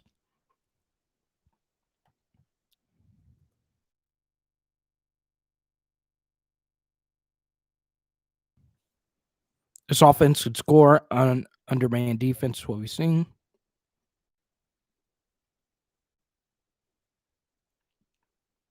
What's up, Melvin? I say Dave.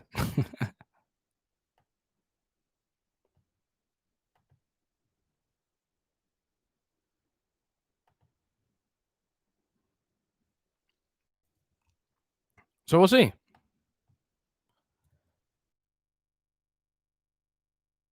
Matt Canada only lasted a year. What's the difference?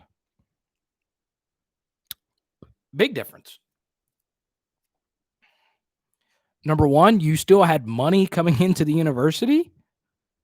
It's not in the middle of a pandemic. Matt Canada was not Ed Orgeron's guy. That is well documented. This was O's guy.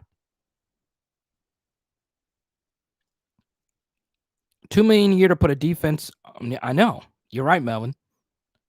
Bo has a big name. Exactly. And that's why it costs so much. Something else is that Bo Pelini was the head coach at a non-pressure job at Youngstown, which is his hometown, and his brother was on the staff. So he was pretty comfortable what he was doing.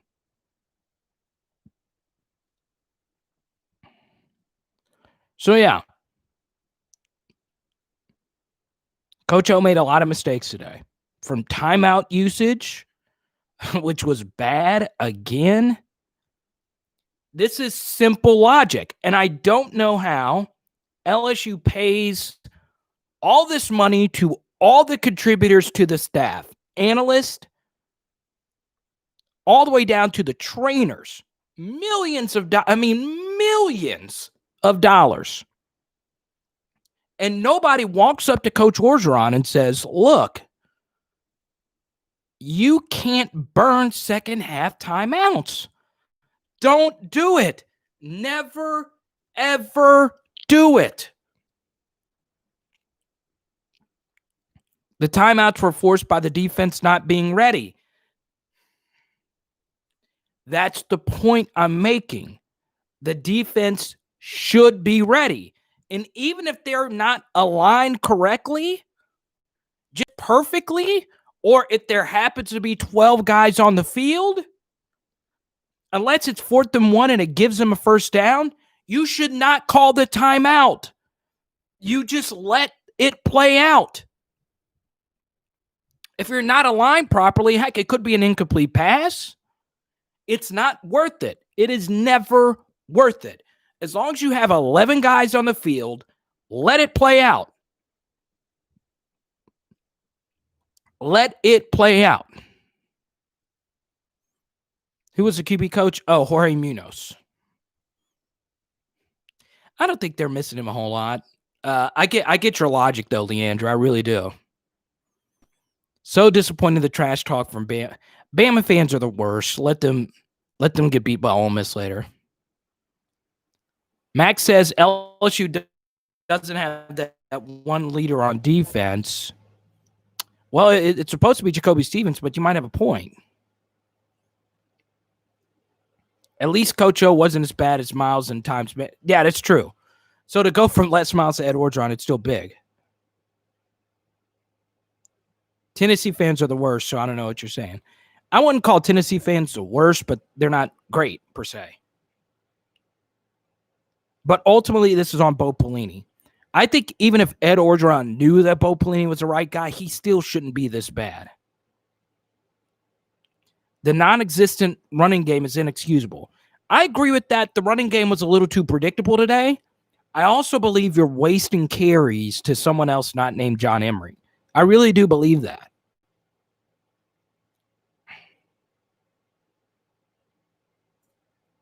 What's up, Kelsey? We lost a close one. The season is young. Second game against a non-top 15 recruit, that's a problem.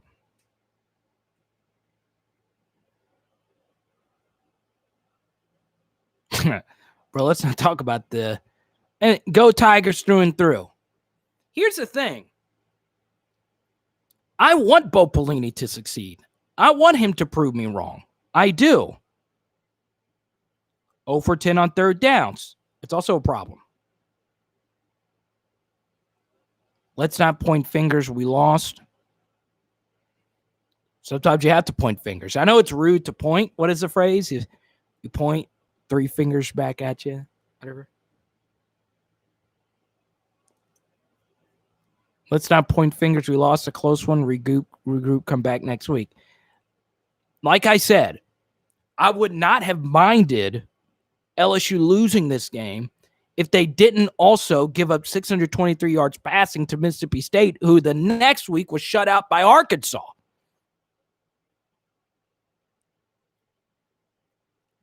JM, recruits see this as an opportunity to play right away. Can we just take away the number 7 and number 18 away? James, that's tough because all 3 of them earned it. All 3 of them earned their jersey numbers, not playing up to it. Not playing up to it. Tell the truth Monday.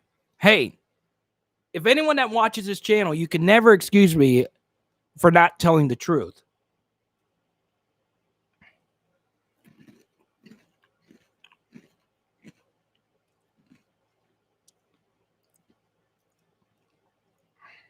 We'll see.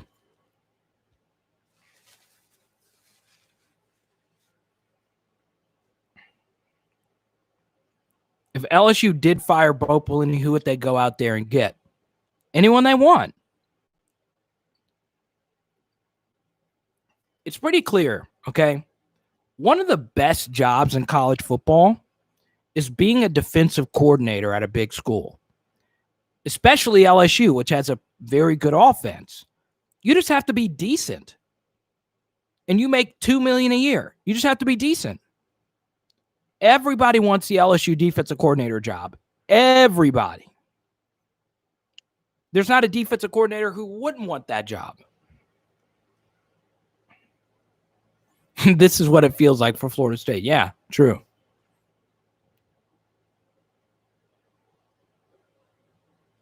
Apparently not.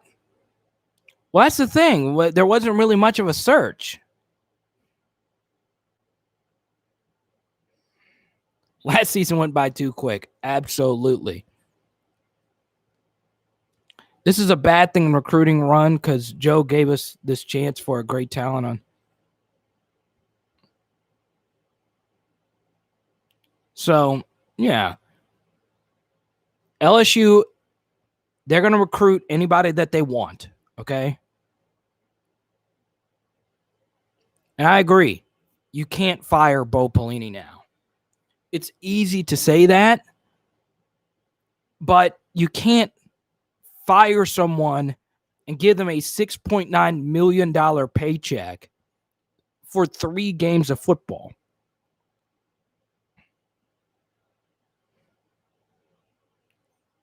So we'll see.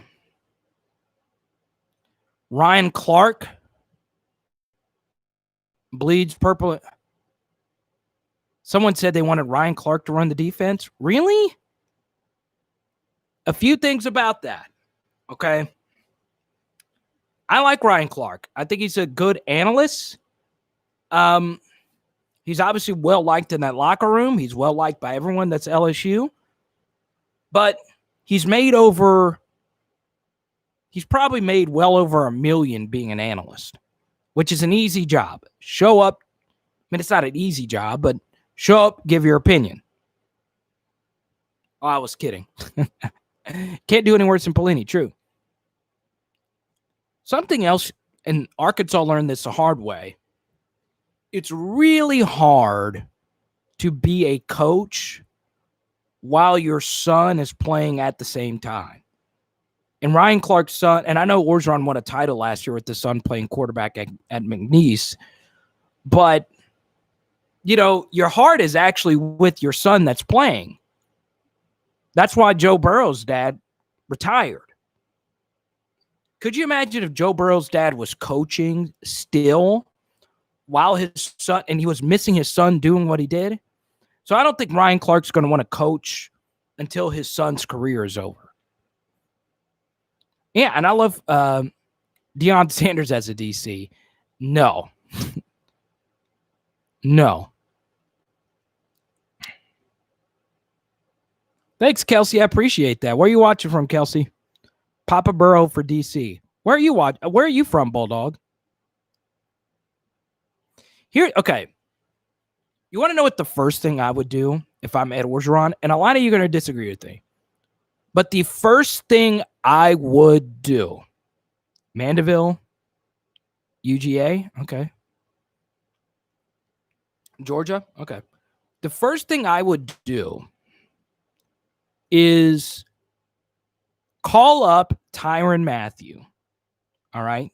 Because if anyone could light somebody up, it would be Tyrann Mathieu. I would call up Tyrann Mathieu, Devin White, and Patrick Peterson, bring everybody into the meeting room, put their beautiful smiles and faces, all three of them well-liked by everyone, and I would just let all three of them light into every single defensive player on LSU's team. Hell, Tyrann Mathieu donated $1 million to the school. I would put him on a FaceTime call and have him legit curse out everybody. Jamal Adams is somebody else. And have them legit light their asses up. I mean, light them. I mean, just no holds barred, no cameras, every player's phone left in the locker room. Get those three guys on a FaceTime. Because trust me, players listen to former players. And have all three of them get 5 minutes uninterrupted to speak their mind. And just let them just let them go to work. Get some old timers on there. Get Charles Alexander, who's still very active.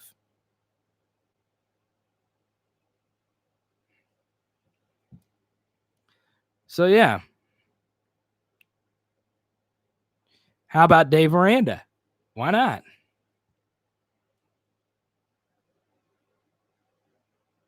We could have lost at D2 school. True. Marcus Spears would also be a good one. Yeah, I would like that. So Deion Sanders interviewed for the Arkansas job. Booger McFarland. Yeah, it'd be somebody else. So Deion Sanders is very interesting. I don't know if I'd want him to be a coordinator. I'd want him to be a head coach somewhere, though. I think he's going to do fine at Jackson State. Coach O needs to do better. Coach O needs to do better. I mean, from the game management to everything.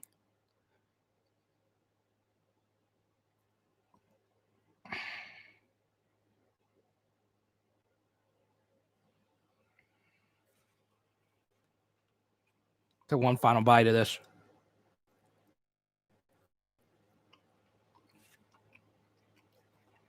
Randy Moss. I was good.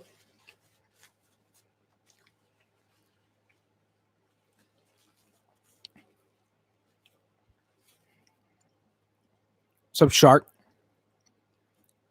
Charlie Strong. I'm a big Charlie guy.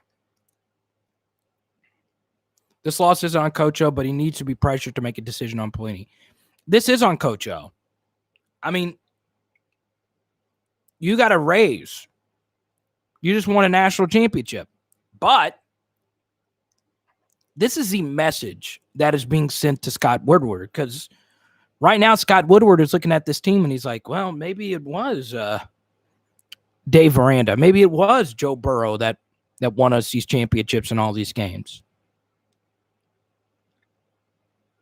That's a good point, Brandon.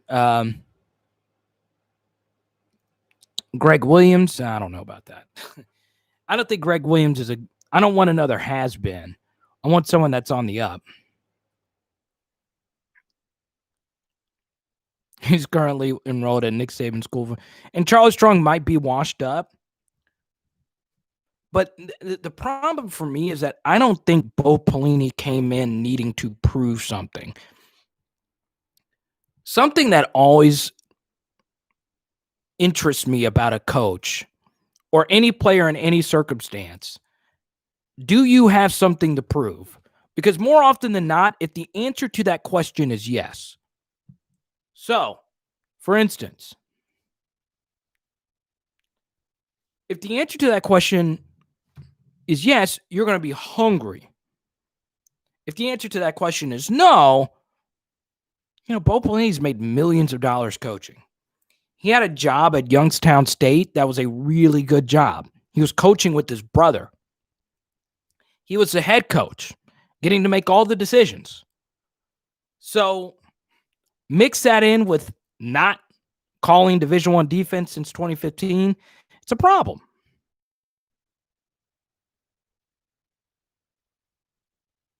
Pelini was the head coach at Youngstown State. Okay? Youngstown State. Offensive line, a lot of inexperience. It's true.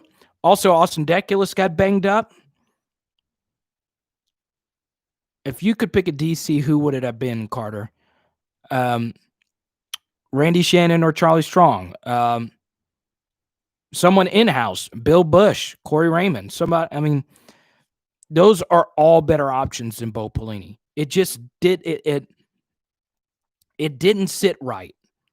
Once I got the text, once Dave Aranda left, because the interesting thing, so if you go back, all right, and watch some of the national championship videos, so LSU did a 1-hour documentary on SEC Network about last year's team, okay? And I don't know if you saw it. It was SEC Network. They had the NFL Films guy moderating. It had Matt Moscona, Jacob Hester, had all these interesting things. The only person they didn't mention or show in that 1-hour thing was Dave Aranda. So the problem was that Dave Aranda and Ed Orgeron weren't seeing eye to eye from the get-go.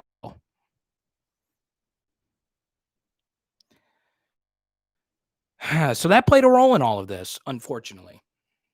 So we'll see. All right, before we get out of here, we're going to open it up for questions. Todd Grantham. Any of you guys, questions?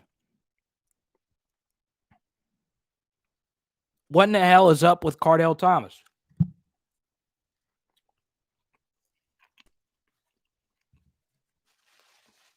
It's a good question.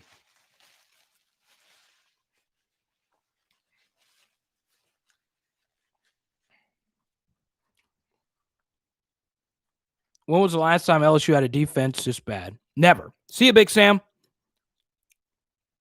Never, ever. I really enjoyed your comments, Big Sam. You're very insightful.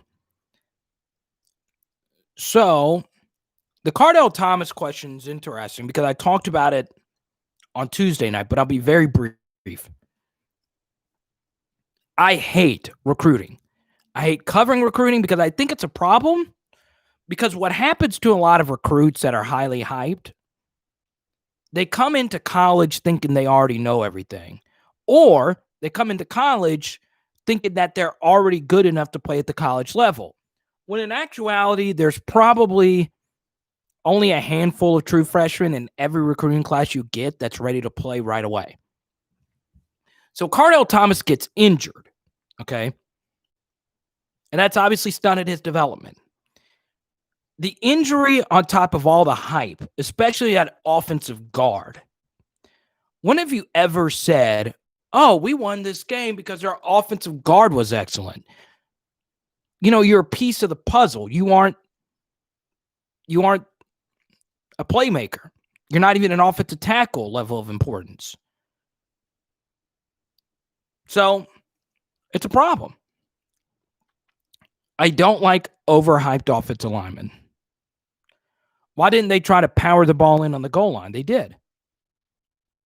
They did. They got stuffed. Early thoughts on the Florida game. Florida's defense is better than LSU's defense, but Florida's defense isn't any good. I'm interested what the point spread is going to be and what the total is going to be. The total will probably, I'm not going to lie, if I were to put a total on this game, I would put it at 78. It's going to be one of the highest totals ever in the SEC.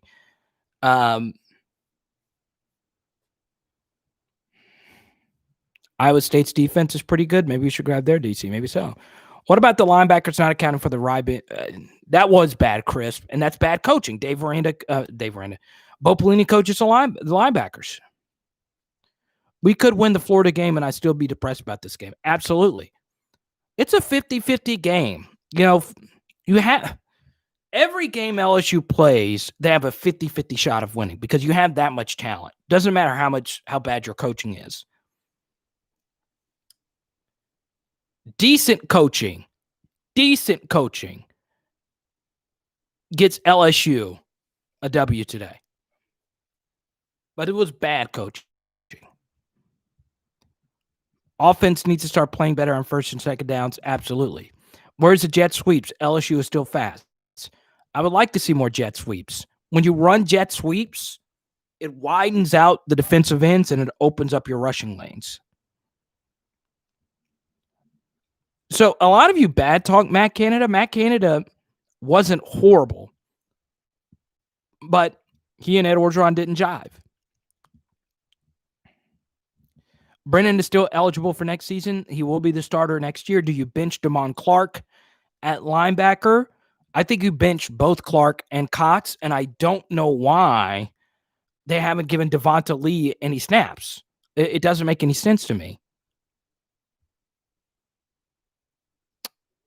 Matt Canada didn't suck. He wasn't great. He wasn't bad. Go back and watch the Tennessee film. Okay, LSU versus Tennessee that year. Matt Canada called a brilliant game. And on top of that, Matt Canada was really good at play calling in the red zone. So Lee clearly isn't ready. He probably isn't reading blocks well. UT sucked that year. I'm just asking you to go watch the tape and watch the red zone play calls. They were genius in that game. I don't want to make this a Matt Canada discussion. Move Cox to middle linebacker and Stevens to outside.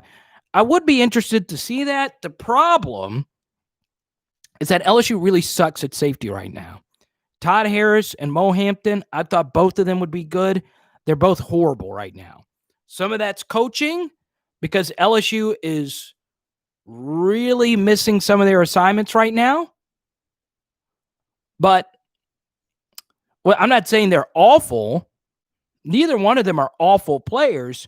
They're just not playing good right now. Neither one of them.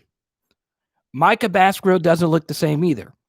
Micah Baskerville is okay, but the defense doesn't know how to line up correctly. Exactly. I'm on Fire's right on the money. They don't know how to line up correctly. So that's a problem.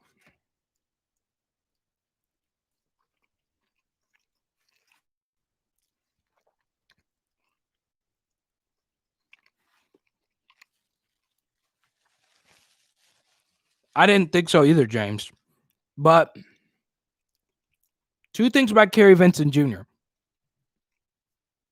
First thing is he was just as good as Derek Stingley Jr. at the end of the year. Kerry Vincent Jr., from the Ole Miss game all the way till the end of the year, was really damn good. He was really, really damn good. And Something else about Kerry Vincent Jr. Was, according to Tommy Moffitt himself, he was the highest or one of the highest graded athletes on the team. So when it comes to jumping velocity, how fast do you lift weights, how fast do you get from a spot, they track all of that now. Your velocity compared to your body weight to how much weight you can squat. Kerry Vincent Jr. was one of the best.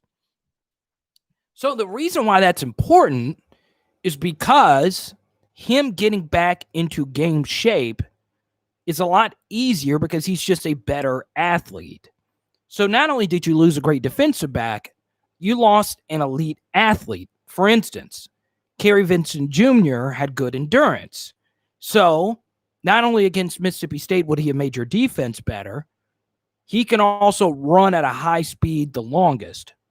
So, you lost such a key piece right there. Kerry Vincent Jr. equals, well, he's not Dante Jackson good, but I see what you're saying. Very similar players, though. Very similar players. And I'll say this. The last 4 games of Kerry Vincent's season last year were as good as any games that Dante Jackson played. So, yeah, I would agree with that. Ivan makes a good point, and Ivan, I appreciate all your support. Why did Ed Orgeron not get along with either one of them? It is interesting because both of those guys are different personalities. Dave Aranda it took too long. The relationship lasted too long, and Dave Aranda was ready to be a head coach.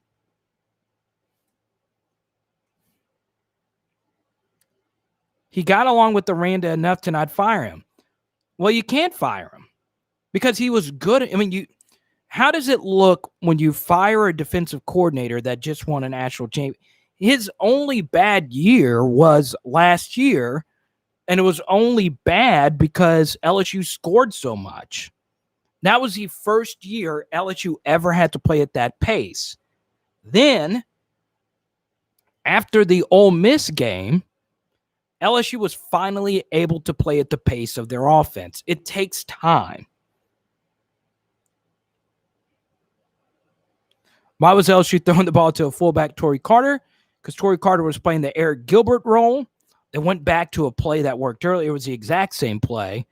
And Torrey Carter dropped the pass. Shouldn't have dropped that.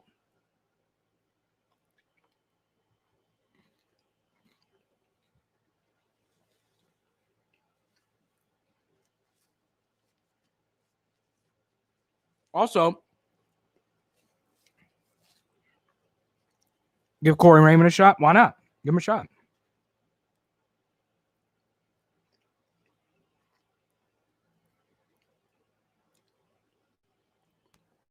I didn't like him all that much.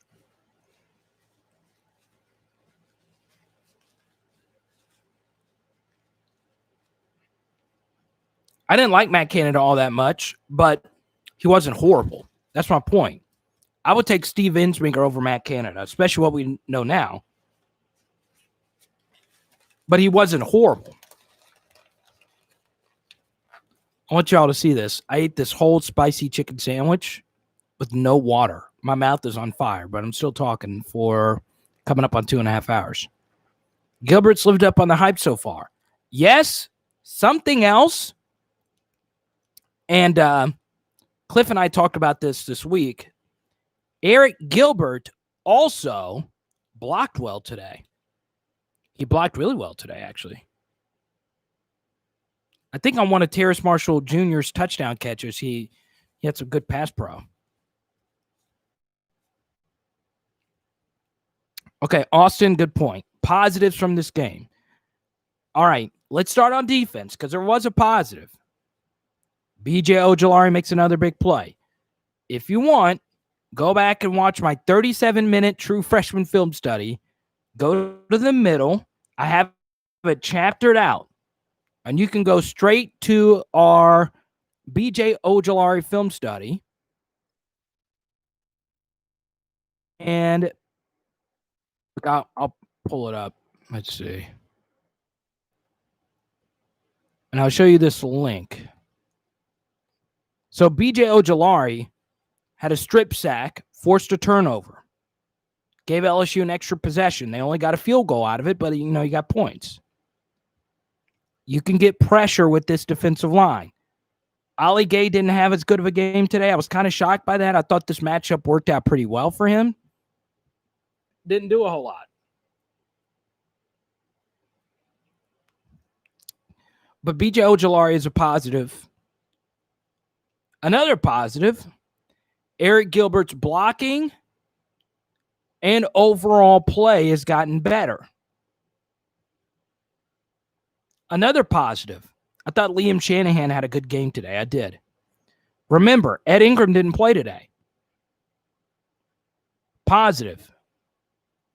We're not Bama fans, true. LSU has 3 first-round talented players on this roster. Missouri has none.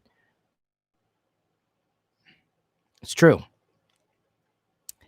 And something else, LSU not only had good turnover luck, they also had great special teams today. That's the biggest positive. Is Zach Van Rosenberg is probably having the best year an LSU punter has ever had, especially through 3 games.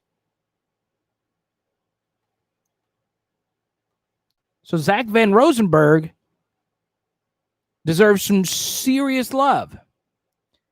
5 punts, 226 yards, a long of 30. 3 of those punts were inside the 20. 1 of them was inside the 5. But a field goal was blocked. You're all right. LSU championship was a fluke. It wasn't a fluke. Most championships are flukes. You only win 1. LSU's won 3 since 2003, and it's been to 4 championship games since 2003. How many programs have won multiple championships since 2003? LSU, Ohio State, Alabama. Is that it? Is that it? Oh, I'll be right back. Oh, no. I got to water here. Clemson. And that's it.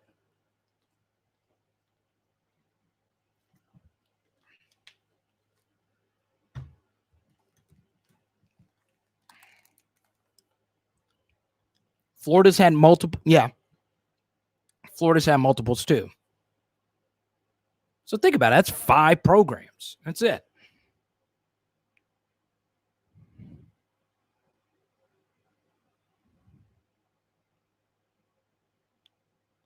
Not since 2003, no.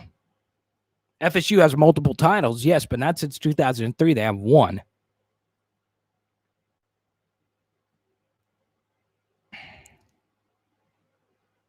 But since then, only LSU and Alabama have 3. It's crazy.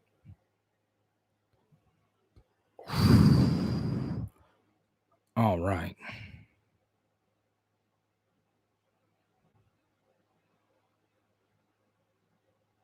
If they could be more balanced, stick with John Emery. I think they should start John Emery. Good point, Steven. Don't forget, if you've watched this video, there's 115 of you watching this video. Only 67 of you have given me a thumbs up. Please give me a thumbs up. Please subscribe to the channel. And let all your friends know about this channel, please. We can't make a 3rd down or stop a 3rd down. It's pretty well said, Daniel. So anyway, let's wrap this up so you guys can enjoy all the rest of the games. If you can enjoy it, I don't know if I'm going to be able to. I'm not sure if I want to watch college football again this year. I'm that bothered.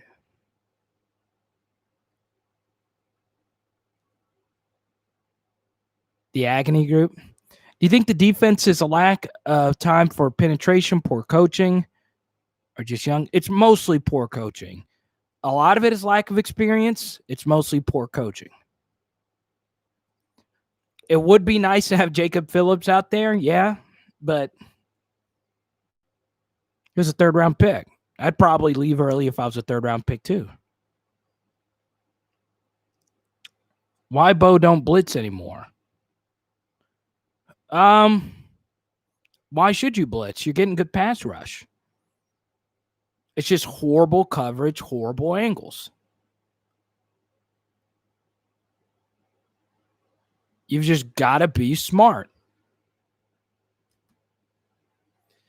Jacob Phillips had one of the highest tackle rates according to Pro Football Focus. He wasn't spectacular, but at the very least, he would get tackles. All right, guys. I said 2.5 hours would be the longest I would go.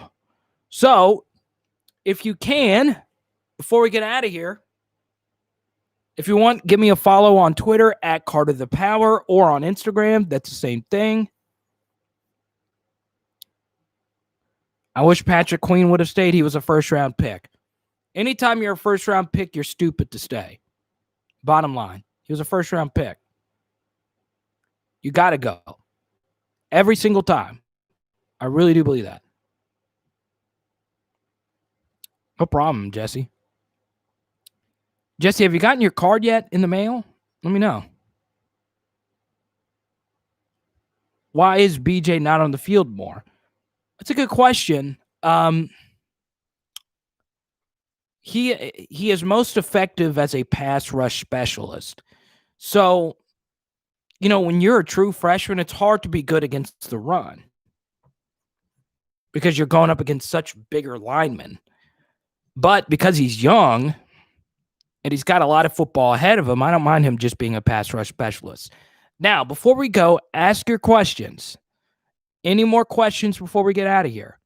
You haven't gotten your card yet, Jesse? That's crazy. Thank you, Cortez. Go watch all our other videos. I guarantee you those videos are better than this. Any questions? What's scary is that that's a good point. IB Noir. Is it Noir? Noir? Noir? Let's see. Thanks to Cody for following me on Instagram. I appreciate that. It is so much more important, though, that you keep subscribing, getting everybody to subscribe to the channel, and just commenting and watching all my videos all the way through. The number one thing YouTube tracks, how long do you watch my videos? So when I post a video and you watch it all the way through, that's the biggest thing you can do. The next thing is comment under all our videos. Is LSU's quarterback good? Yes. I would like to rewatch today's film to see how many throws were first read throws. Because eventually Myles Brennan's going to have to be a second and third read quarterback because defenses will start to figure him out. Appreciate that, Yusha. Last question. Who is the one position group who has to improve for the season get better? Linebacker. Bottom line. Do you think Bo Pelini will be fired midseason? No, his buyout's too much. We're in a pandemic, and there's no revenue coming into the school. How do you see the season playing out going forward? About time you joined us, Lemon. Good God almighty.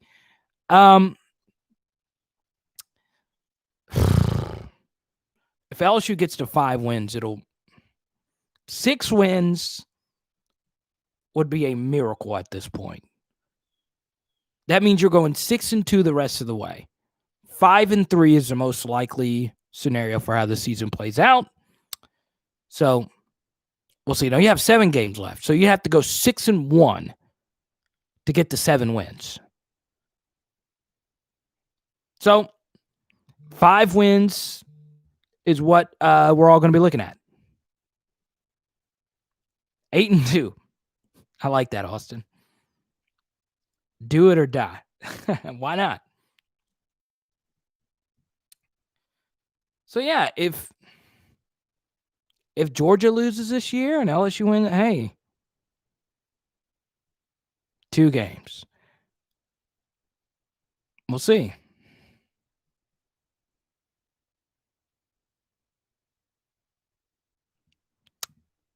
1-9 or 2-8 season if we're lucky. No comment. Scotty Hazelton.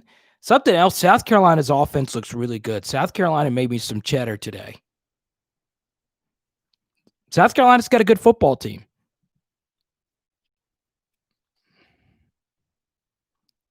We won't win another game. You want to bet something on that, Tommy? I will give you $5 if LSU doesn't win another game. LSU just called the defense embarrassing. Yeah. We went through Orgeron's quotes a little bit earlier. Against Vandy, yeah, they look good. True. But as you see here with Tennessee, South Carolina almost beat Tennessee, and Tennessee's looked pretty good this year.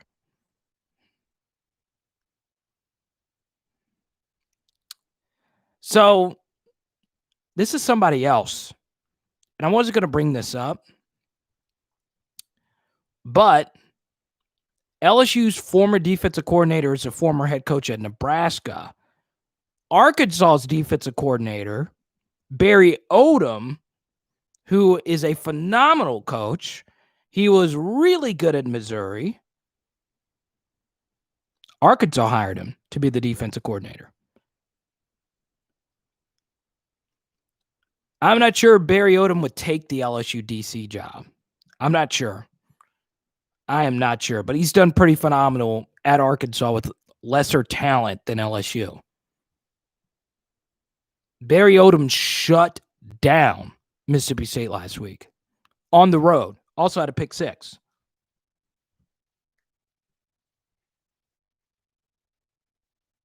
So we shall see. That's a good point, Brandon. The pass rush needs to be more consistent. I do agree with that. But they've mostly been good. So there you go. All right, guys. Thank you so much. I really appreciate it. I'm about to go on the road here in about 20 minutes. I got to pack up and go. So thank you guys so much for all your support. I really appreciate it. And if you need anything, I respond to all of you listeners. I really do. I respond to all your comments. I respond to all your messages. Please tell your friends about this channel. I know there's a lot of competing LSU live streams. A lot of those people are my friends. Thank you for choosing me. It means a lot. Subscribe, let people know. And we got some cool things coming up. We got a newsletter coming up, all this fun stuff. So start a GoFundMe for Bo payout. Well, I'm not getting paid for any of this, and this is the only thing I have going. So if you want to start a GoFundMe, send me some money. You could Venmo me at Carter the Power if you enjoyed this video. So I'm just throwing that out there. What changes next week if Florida blasts LSU? I don't know. I still think you got to stick with Bo. Anyway, at least stick with them to the end of the year. Guys, thank you so much, and we will talk to you soon. We'll have a video released on, Monday I'm on the road. We should have a video released on Monday afternoon. If not, it'll be on Tuesday, and then we'll have a live stream on Tuesday night at 7. So our next live stream, if you don't like watching my videos, but you just enjoy the live streams, we do them every Tuesday night at 7 p.m. Okay? All right, guys. Hit me up on Twitter. We'll talk soon. Bye now.